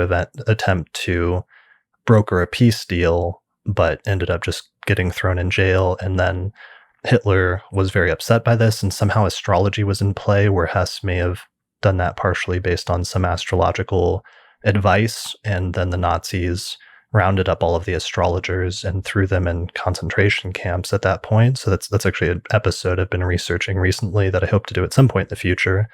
Anyway, not to get too focused on that or to draw us back to our previous chart pattern, but I think it's just interesting that we look at people's biographies and think they've always been an adult, because that's, you think about the things that they did when they were an adult, but wind that back and you start to see some of the underpinning of it. I mean, that's classic psychology, of course, isn't it? But there's a story there about the parents and mediating between the parents, or trying to find some kind of resolution to that. Yeah, especially when you see like Saturn angular in one of the angular houses, because you're right. And especially when a person is younger and they have, let's say, a heavy seventh house transit, like after he was born, when he was about, let's say, 7 years old, we know that Saturn would have transited into his seventh house and would have transited over his moon as that apex planet. And that's probably not him necessarily forming relationships, but instead probably some early experience of his parents' relationship or marriage at that time, and tensions there that then left an impression on him. Yes, it's entirely possible. It's entirely possible. Any time the moon is involved in any configuration, it's what we experience in the world around us. He would have experienced this T-square. He would have experienced it on a physical level, and he would have identified it in the people around him, in the dynamics around him. And any time that the moon is involved, it goes in under the radar. We're not conscious of it, so it embeds itself in the physical, and it becomes psychosomatic. Right. Absolutely. Okay. So that's the Grand Cross. One of the other ones that's similar to that would be the rectangle pattern, or would that be the next one, the mystic rectangle, or where do you usually go from here? Well, there are different ways that you can look at it. So we can stay with, yes, I mean, we can look at the hard rectangle, for instance, which is based on hard aspects, and then flip over to the mystic rectangle. Those two sort of, that they have a similar dynamic, a similar sort of, where they're a similar pattern, but just different aspects involved. We can look at that as a pairing, as it were. We can also do the Grand Trine if you wanted to move on to something completely different. It's totally up to you. Yeah, let's do the Grand Trine. Okay, yeah, let's do that. That'll get us into a much different headspace in terms of what we're seeing specifically and what kind of aspects are involved compared to the other ones.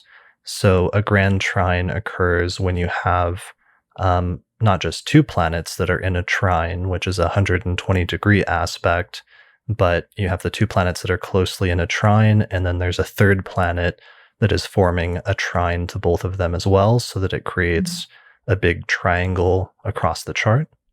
Yeah, that's right. That's right. So it's resonating, the whole pattern resonates to the number 3. which the Pythagoreans amongst you will know as a number of ease and harmony, reconciliation, mediation. And that's really the key to that aspect pattern. It tends to be, these will be planets that typically will be linked by element. So you'll have fire or earth or air or water, grand trine. And when they are like that, we get this deep reservoir, often unconscious, not something we necessarily describe ourselves as. We describe ourselves as our T-squares. What's Carole like? She's like a T-square. That's how I would describe myself.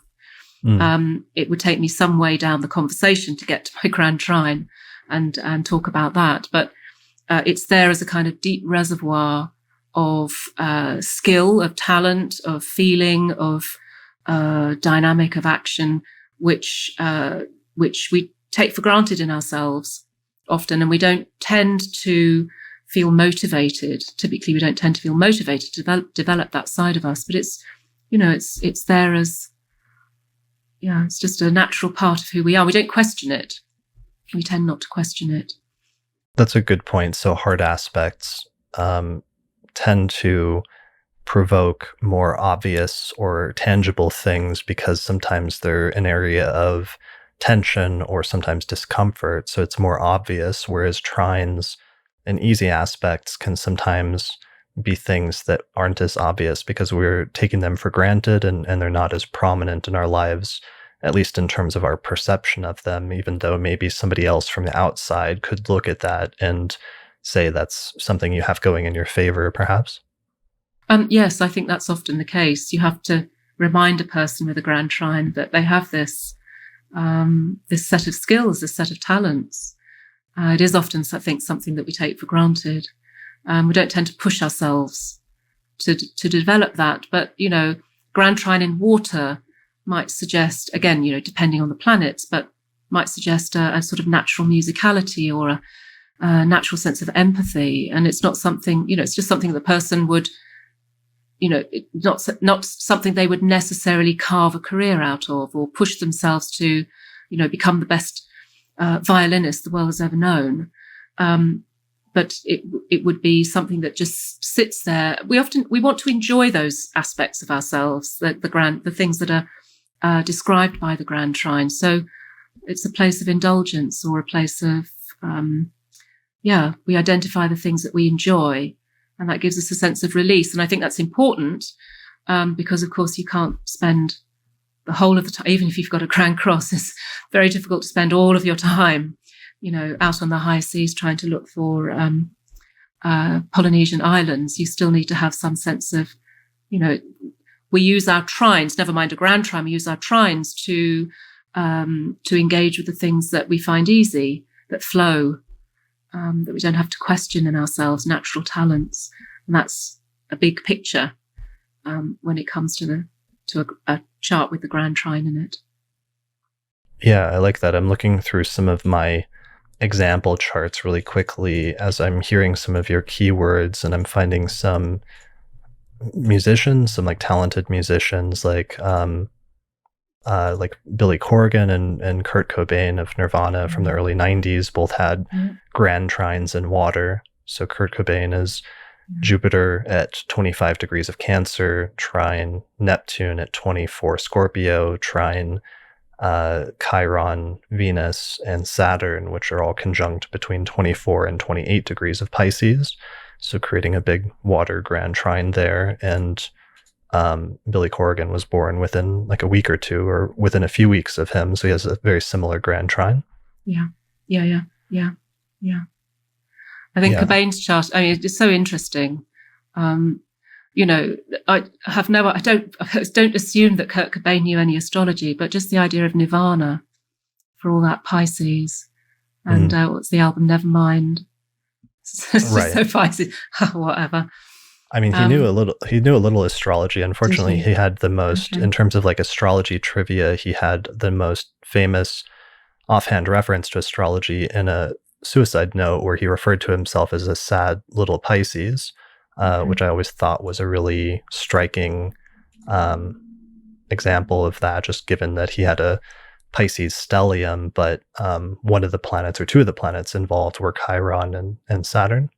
Mm. Yeah. Yeah. Yeah. I mean, again, yeah, absolutely. This natural sense of empathy, feeling, absorbing atmosphere, the grand trine in water, absorbing atmosphere and being very impressionable.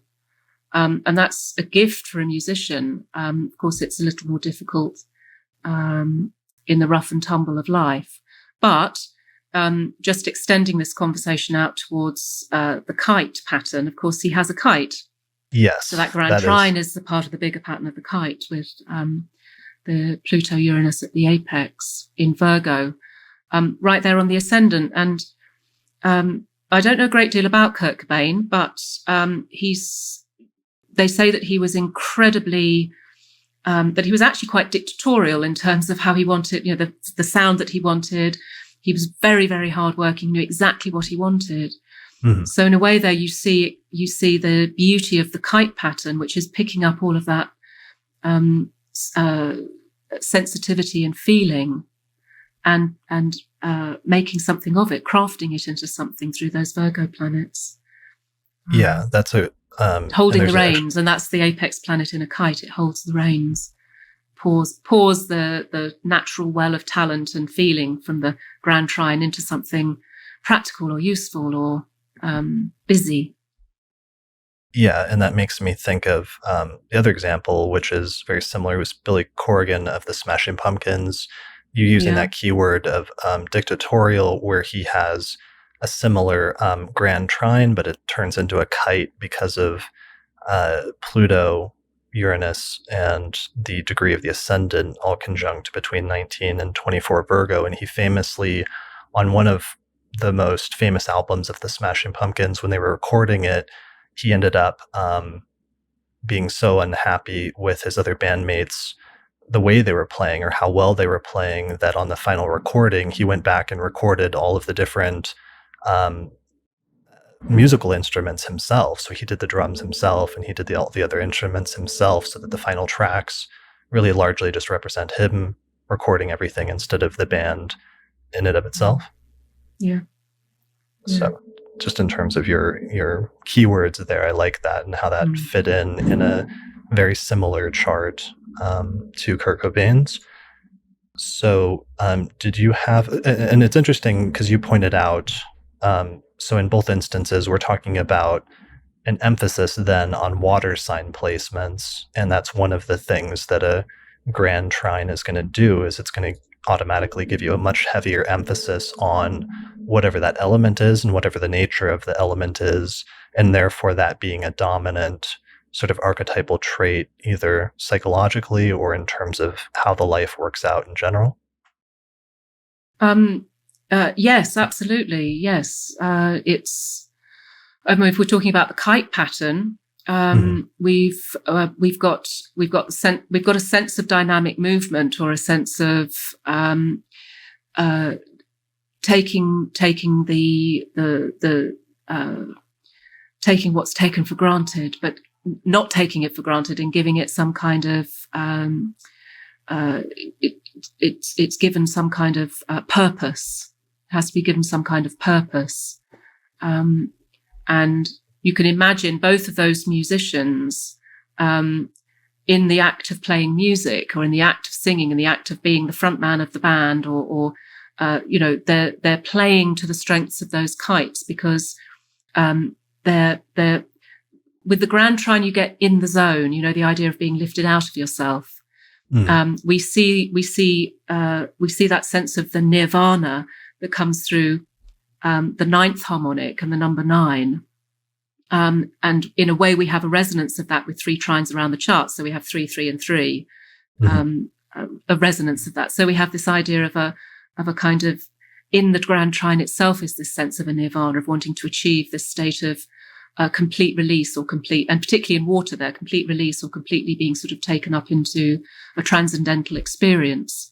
And Neptune is involved there as well, and Pisces. But with the Virgo apex, it has to have some kind of purpose. It has to have some kind of worldly purpose, or You can imagine the technique, the craft, the knowing how to play, how to sing, the music gives it it's a crucible, or it's a container for it. Sure. So it makes it concrete because it introduces both a hard aspect, but it also introduces a planet that is the apex, that is in a completely different element than the other three planets that are involved in the grand trine itself. Yeah, Um, and precisely so. and so just to define that, so that really quickly, because I don't remember if we did, but a kite pattern is a grand trine where on one side of the grand trine there is a fourth planet which is sextile to two of the planets that's in the grand trine, and then by definition or by nature of that, the planet that's sextile, the fourth planet that is sextile the two, is also opposing the third planet. So it creates this opposition between one of the planets in the grand trine. Yeah, that's right. So it has a Got kind it. of backbone.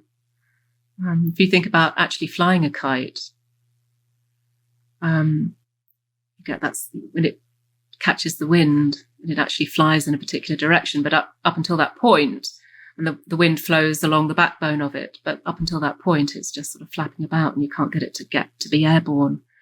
Mm. Yeah, that's one of the sometimes criticisms I hear occasionally that modern astrologers make of grand trines, that they can be um, because it's easy, or because it represents a point of ease in the life, that it's not always used to the fullest extent or taken advantage of in some way, because it's just something, as you said earlier, that's taken for granted. Yeah, absolutely. There's that possibility. Also, there's the possibility of too much of it. There's no self-editing, there's no checking.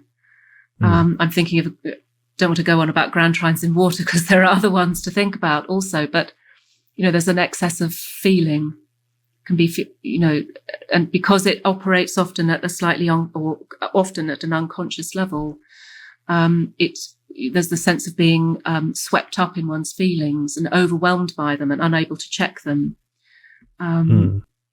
So, and again, if you can find a way of harnessing that, which of course those as musicians, both of those people did, that brings a sense of maybe satisfaction or bringing you back down to earth or whatever. But I imagine that there are times when it's possible to feel completely overwhelmed by one's feelings and to lose a sense of perspective. Once you've started to get lots of water in a chart, and if it edges out the air and the earth, particularly the air, you get that sense of not being able to stand back from your situation and reflect on it or gain a sense of perspective. You feel swamped. Right. That makes sense. Okay, so that's the kite pattern and the grand trine. I know we're getting towards the end of this, so maybe we should just quickly touch upon some of the other more unique or elaborate chart patterns. I know one that people ask about very frequently is the yod, or the finger of fate or finger of God pattern. Mm-hmm. So that's when you have two planets in sextile, which is the 60-degree aspect, and then both of those planets are simultaneously in a quincunx, or sometimes called an inconjunct, with the two planets in sextile, so that it creates an apex or a focal point.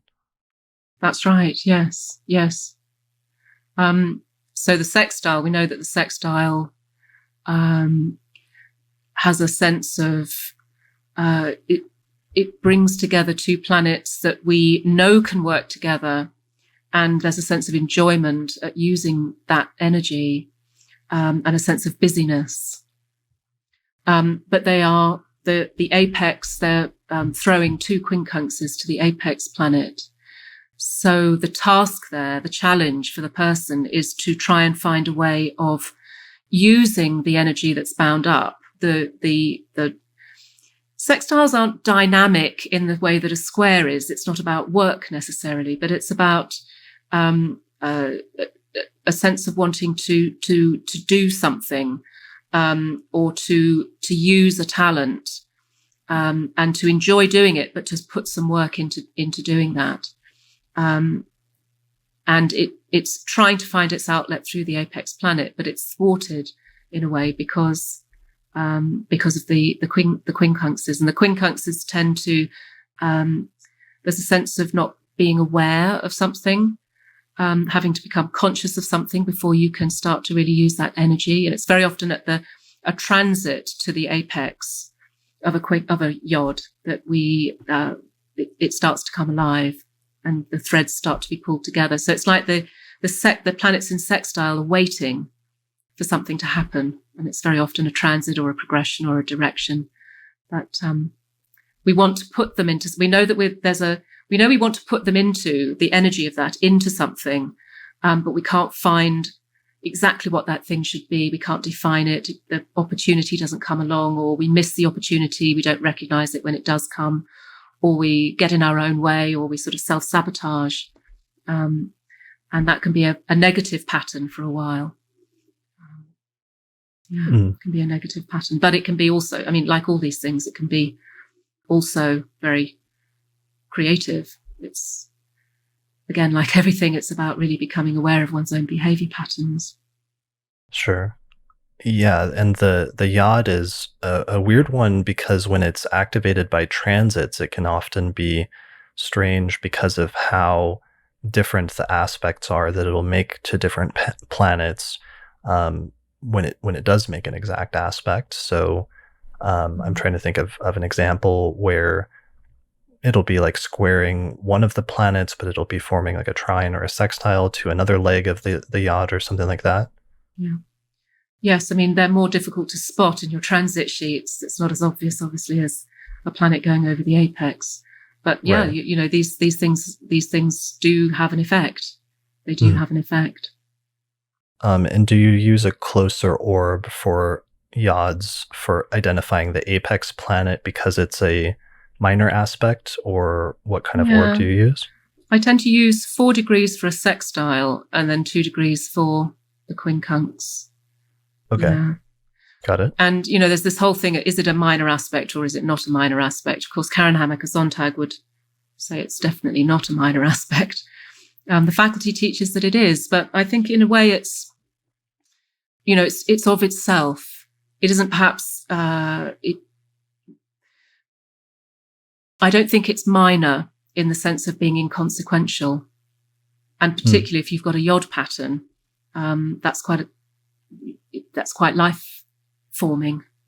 It's quite life forming. I'm thinking of the chart of Oscar Wilde, the Irish writer Oscar Wilde, with 2 yods in the chart. And there's just that sense of things not quite lining up or misfiring, or, you know, things don't quite come together. And a sense of perhaps dissatisfaction until a particular thing happens, and then it does come together. Let me pull up his chart. So where are the yods in his chart? It's not like showing the inconjunct or the quincunx here. Okay, so he's got a sextile between Saturn on the midheaven and the moon in Leo. Okay, so 15 Gemini Saturn to 15 Leo moon. That's right. And the apex then is, it's the Chiron, and pulling in the Jupiter also. They're in the 5th house. Okay, so Chiron's at 16 Capricorn and Jupiter's at 19 Capricorn. Yes, that's right. And how did that work out for him?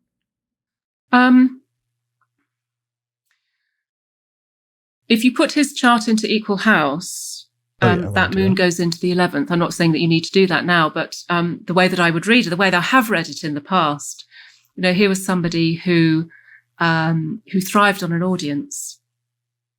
He played to the crowd. He had a very strong sense of drama and pageant and appearance, and had lots of friends, and was very sociable and very connected to the theatrical community and the literary and dramatic communities. And perhaps that was a place where he felt comfortable.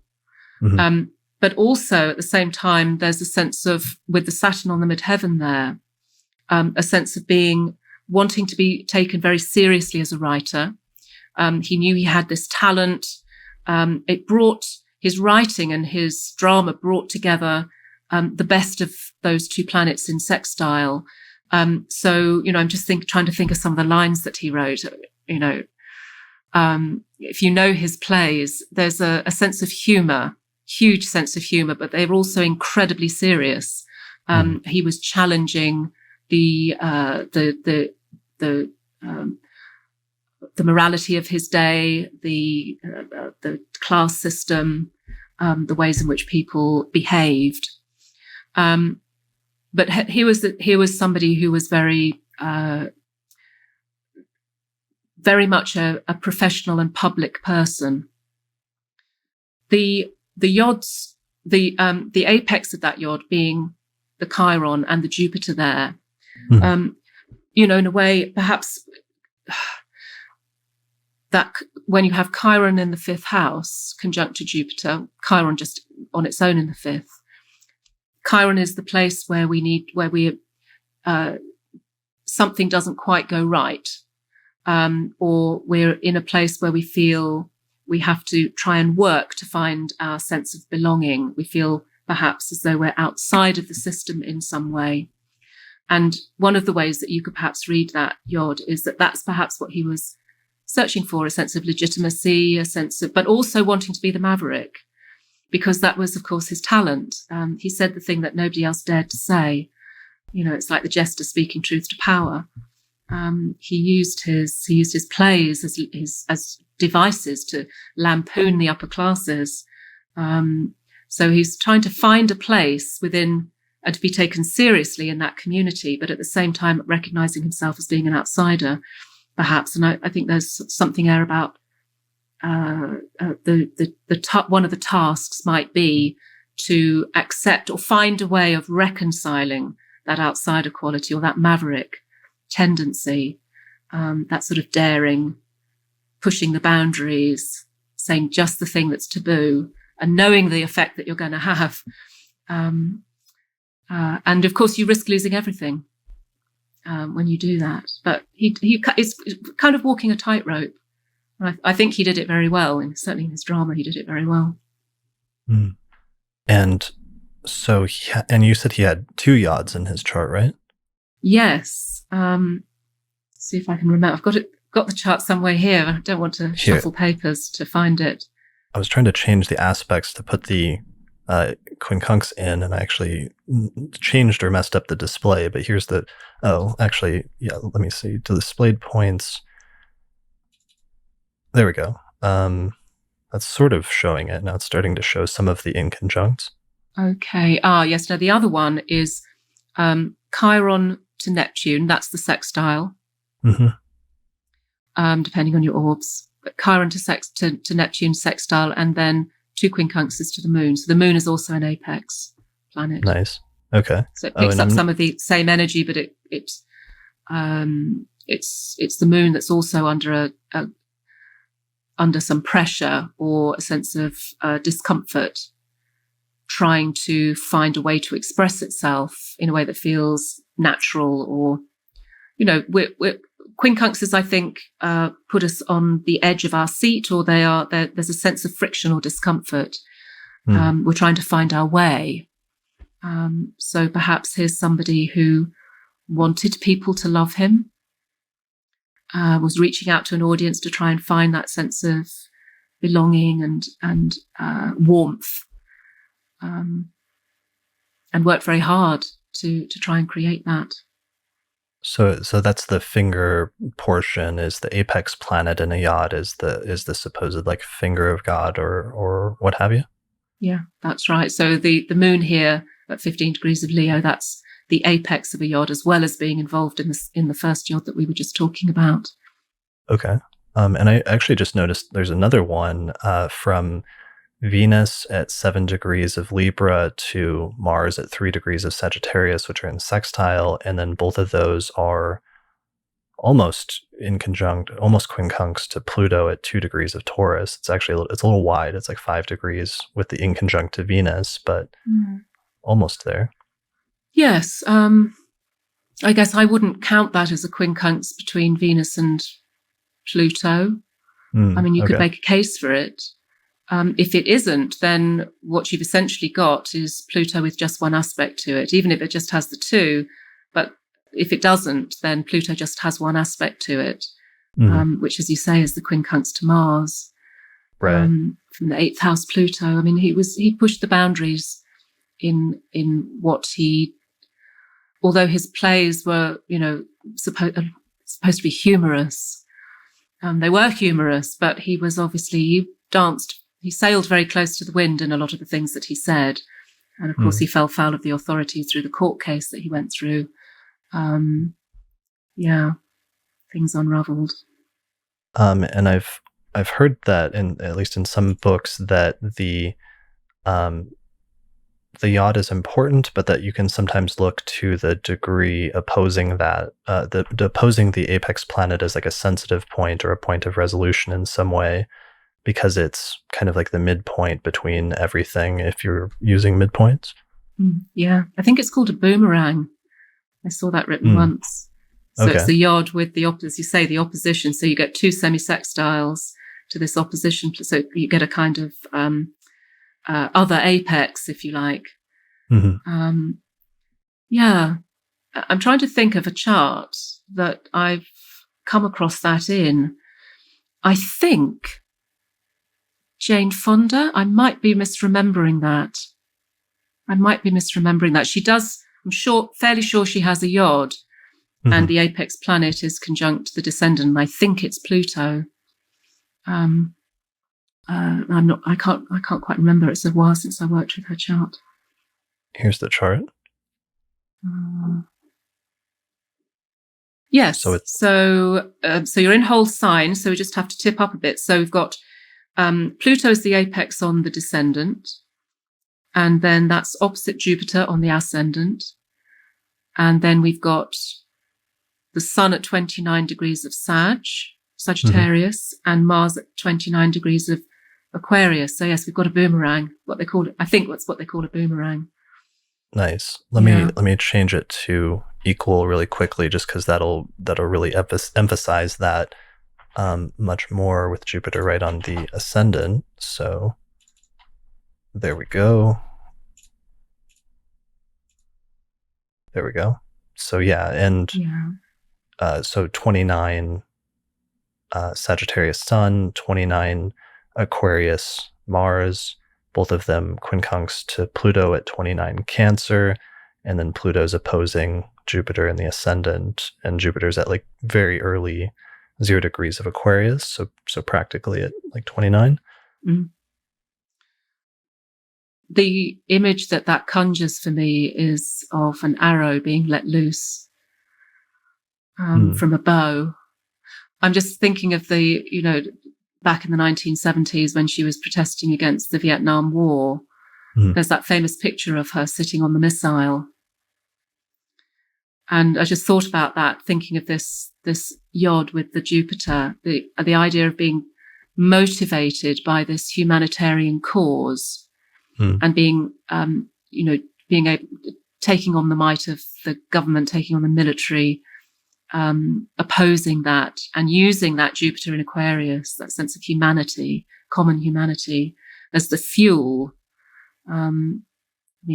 Quite fearless in many ways. Right.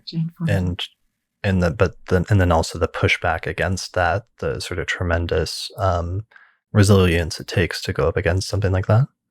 Absolutely. Pluto is the apex of a yod. If you take the action, you risk transforming a situation. In other words, you risk an alchemical change. So the fear there for the person might be to withdraw and not to engage, not to risk anything, so that you don't risk destroying something or changing a situation so irrevocably that you can't go back. So I think it takes an enormous amount of courage to access that apex planet. I think Pluto often takes an enormous amount of courage, whatever it's doing in a chart. We go into the depths. We're taken into some kind of alchemical change. in that, and we're never the same again afterwards. I don't know what the transits were at the time that she was doing this protest. I mean, obviously, quite a lot of her life was about, certainly her early life, protesting and being very, very quite cause driven, Hmm. But yeah, can't remember how many Yeah, times she was married, a number of times, and yeah, I can't remember about sure. her life Um, story. so this has actually been a really great and long discussion, but we're at 2 hours and 15 minutes. So I think we might have to wrap it up, even Mm. though I'm having a really good time, and even though we haven't covered every possible aspect configuration, because I don't want to keep you too long today. Um, but I'm trying to think of if there's anything that needs to be mentioned in terms of wrapping up just what we've covered so far in terms of aspect patterns, or any points that we should have mentioned for somebody that's new to this topic that we perhaps haven't. Mm. I think really just to bear in mind that an aspect pattern enacts itself. We experience it at all the different levels. And the key really to understanding it perhaps is to think laterally in terms of your interpretations. So we can think of it in terms of a behavior pattern, but we can also think of it as the way in which we have envisaged our early life and the people around us. If you think about the kind of professional situations that you've put yourself in, the kind of things that you're drawn towards, kind of situations you're drawn towards, are they places where you've been able to use that aspect pattern again and again, because you're drawn to those situations so that you can work something out, so that you can use that pattern. Some of that might well be unconscious. They very often appear in relationships. Relationships that, it doesn't have to involve the seventh house of Venus, as I've said before. You can find those things, your aspect patterns enacting themselves in the way that you relate to other people, because relationships are one of the primary ways in which we work out who we are and find our place in the world. So think about it on that level as well. Yeah. It isn't just the grand stuff that we go through with the aspect patterns too. It's also just the everydayness of life. Mm. Yeah. Yeah, that makes sense. I think that's a really great note to think about, to sort of wrap things up. So this is both something they can be major overall statements about the life, but also because they're built into our chart in this way, there's something that we encounter and experience on a day-to-day basis. And it doesn't necessarily have to be this big sweeping thing about our overall life. And sometimes that's maybe even the danger of focusing on certain aspect patterns too much, or some of the kind of high sounding names given to some of them, like especially like the finger of God or finger of fate, which I think sometimes maybe oversells Yeah. the yod a little bit too much. Yes, it does. The mystic rectangle. Is it mystic? Right. Not really. When it's just describing your way you go about doing relationships, or Mm. cleaning the house or not cleaning your house or your flat, whatever Mm. mundane manifestation that it ends up having in your life, since this relates very much to your day-to-day life as well as your overall destiny or fate in some broader sense. Yeah, absolutely. Absolutely. I mean, our lives are made with the washing up and, the shopping and the daily acts of connection to people and phone calls and emails and all the sort of minutiae. That's where life is made. Perhaps that just That says something about my life, but yeah, for most of No. us, I think that's what makes us. And our aspect patterns are as much there in a daily conversation, or in the way we go about weeding the garden, or yeah, the kind of television programs we like to watch, the kind of novels we like to read. Yeah, I think it's all there. Brilliant. I love that. That's a great point to end on. All right. So you said earlier you're working on a book on aspect patterns, so we can expect to see that at some point in the future. It's a bit of a twinkle in my eye at the moment, rather than a sort of fully formed anything. Hmm. But yes, yeah, I think that there are some books out there on aspects, but there's not a lot on aspect patterns. In fact, I don't think there's really anything. But I do think that they're important. I think they need to be tackled. Yeah, that would be great. I mean, you do have a treatment of this in your book. It's a few pages long, and it covers not just the ones that we talked about today, but also gives some keywords for some of the other aspect patterns that we didn't get into. And the book itself is amazing. Who is the publisher again? Dorling Kindersley. Okay, so that's DK Publishing DK. for short, and people can find that book pretty much anywhere. It's available on Amazon or Barnes and Noble. It's actually relatively cheap, which is one of the other reasons why it's a great intro book, because even though it's so thick and comprehensive, it's still relatively affordable. So the title of the book is Astrology: Using the Wisdom of the Stars in Your Everyday Life. And who do you happen to know who the illustrator was that you worked with for the book? No, I never actually met. I think it was a woman, but I never actually met her. Okay. It was all mediated through the editor. Okay. Yes, Well, they I'm did. afraid I don't know. That's okay. They did an amazing job with that, and it really helps complement your work or your text and everything that you wrote for the book. Aside from the book, you also you're working on a website right now that's going to be launched before too long. Oh yes. It's about time I got my website up and running again. So yes, it'll launch within the next couple of months. Okay. Yeah. So that's CaroleTaylorAstrology.com. Got it. CaroleTaylorAstrology.com. And then also you're still teaching at the Faculty of Astrological Studies. Yes, that's right. I teach in the London classes, which at the moment are online, of course, with the COVID-19 situation, but we'll be going back into London at some point, hopefully over the next year. And I teach in the online classes and online seminars. I teach at the summer school. I've got a couple of online seminars coming up on Venus and Mars, if anyone is interested in connecting to those. That's coming up this month.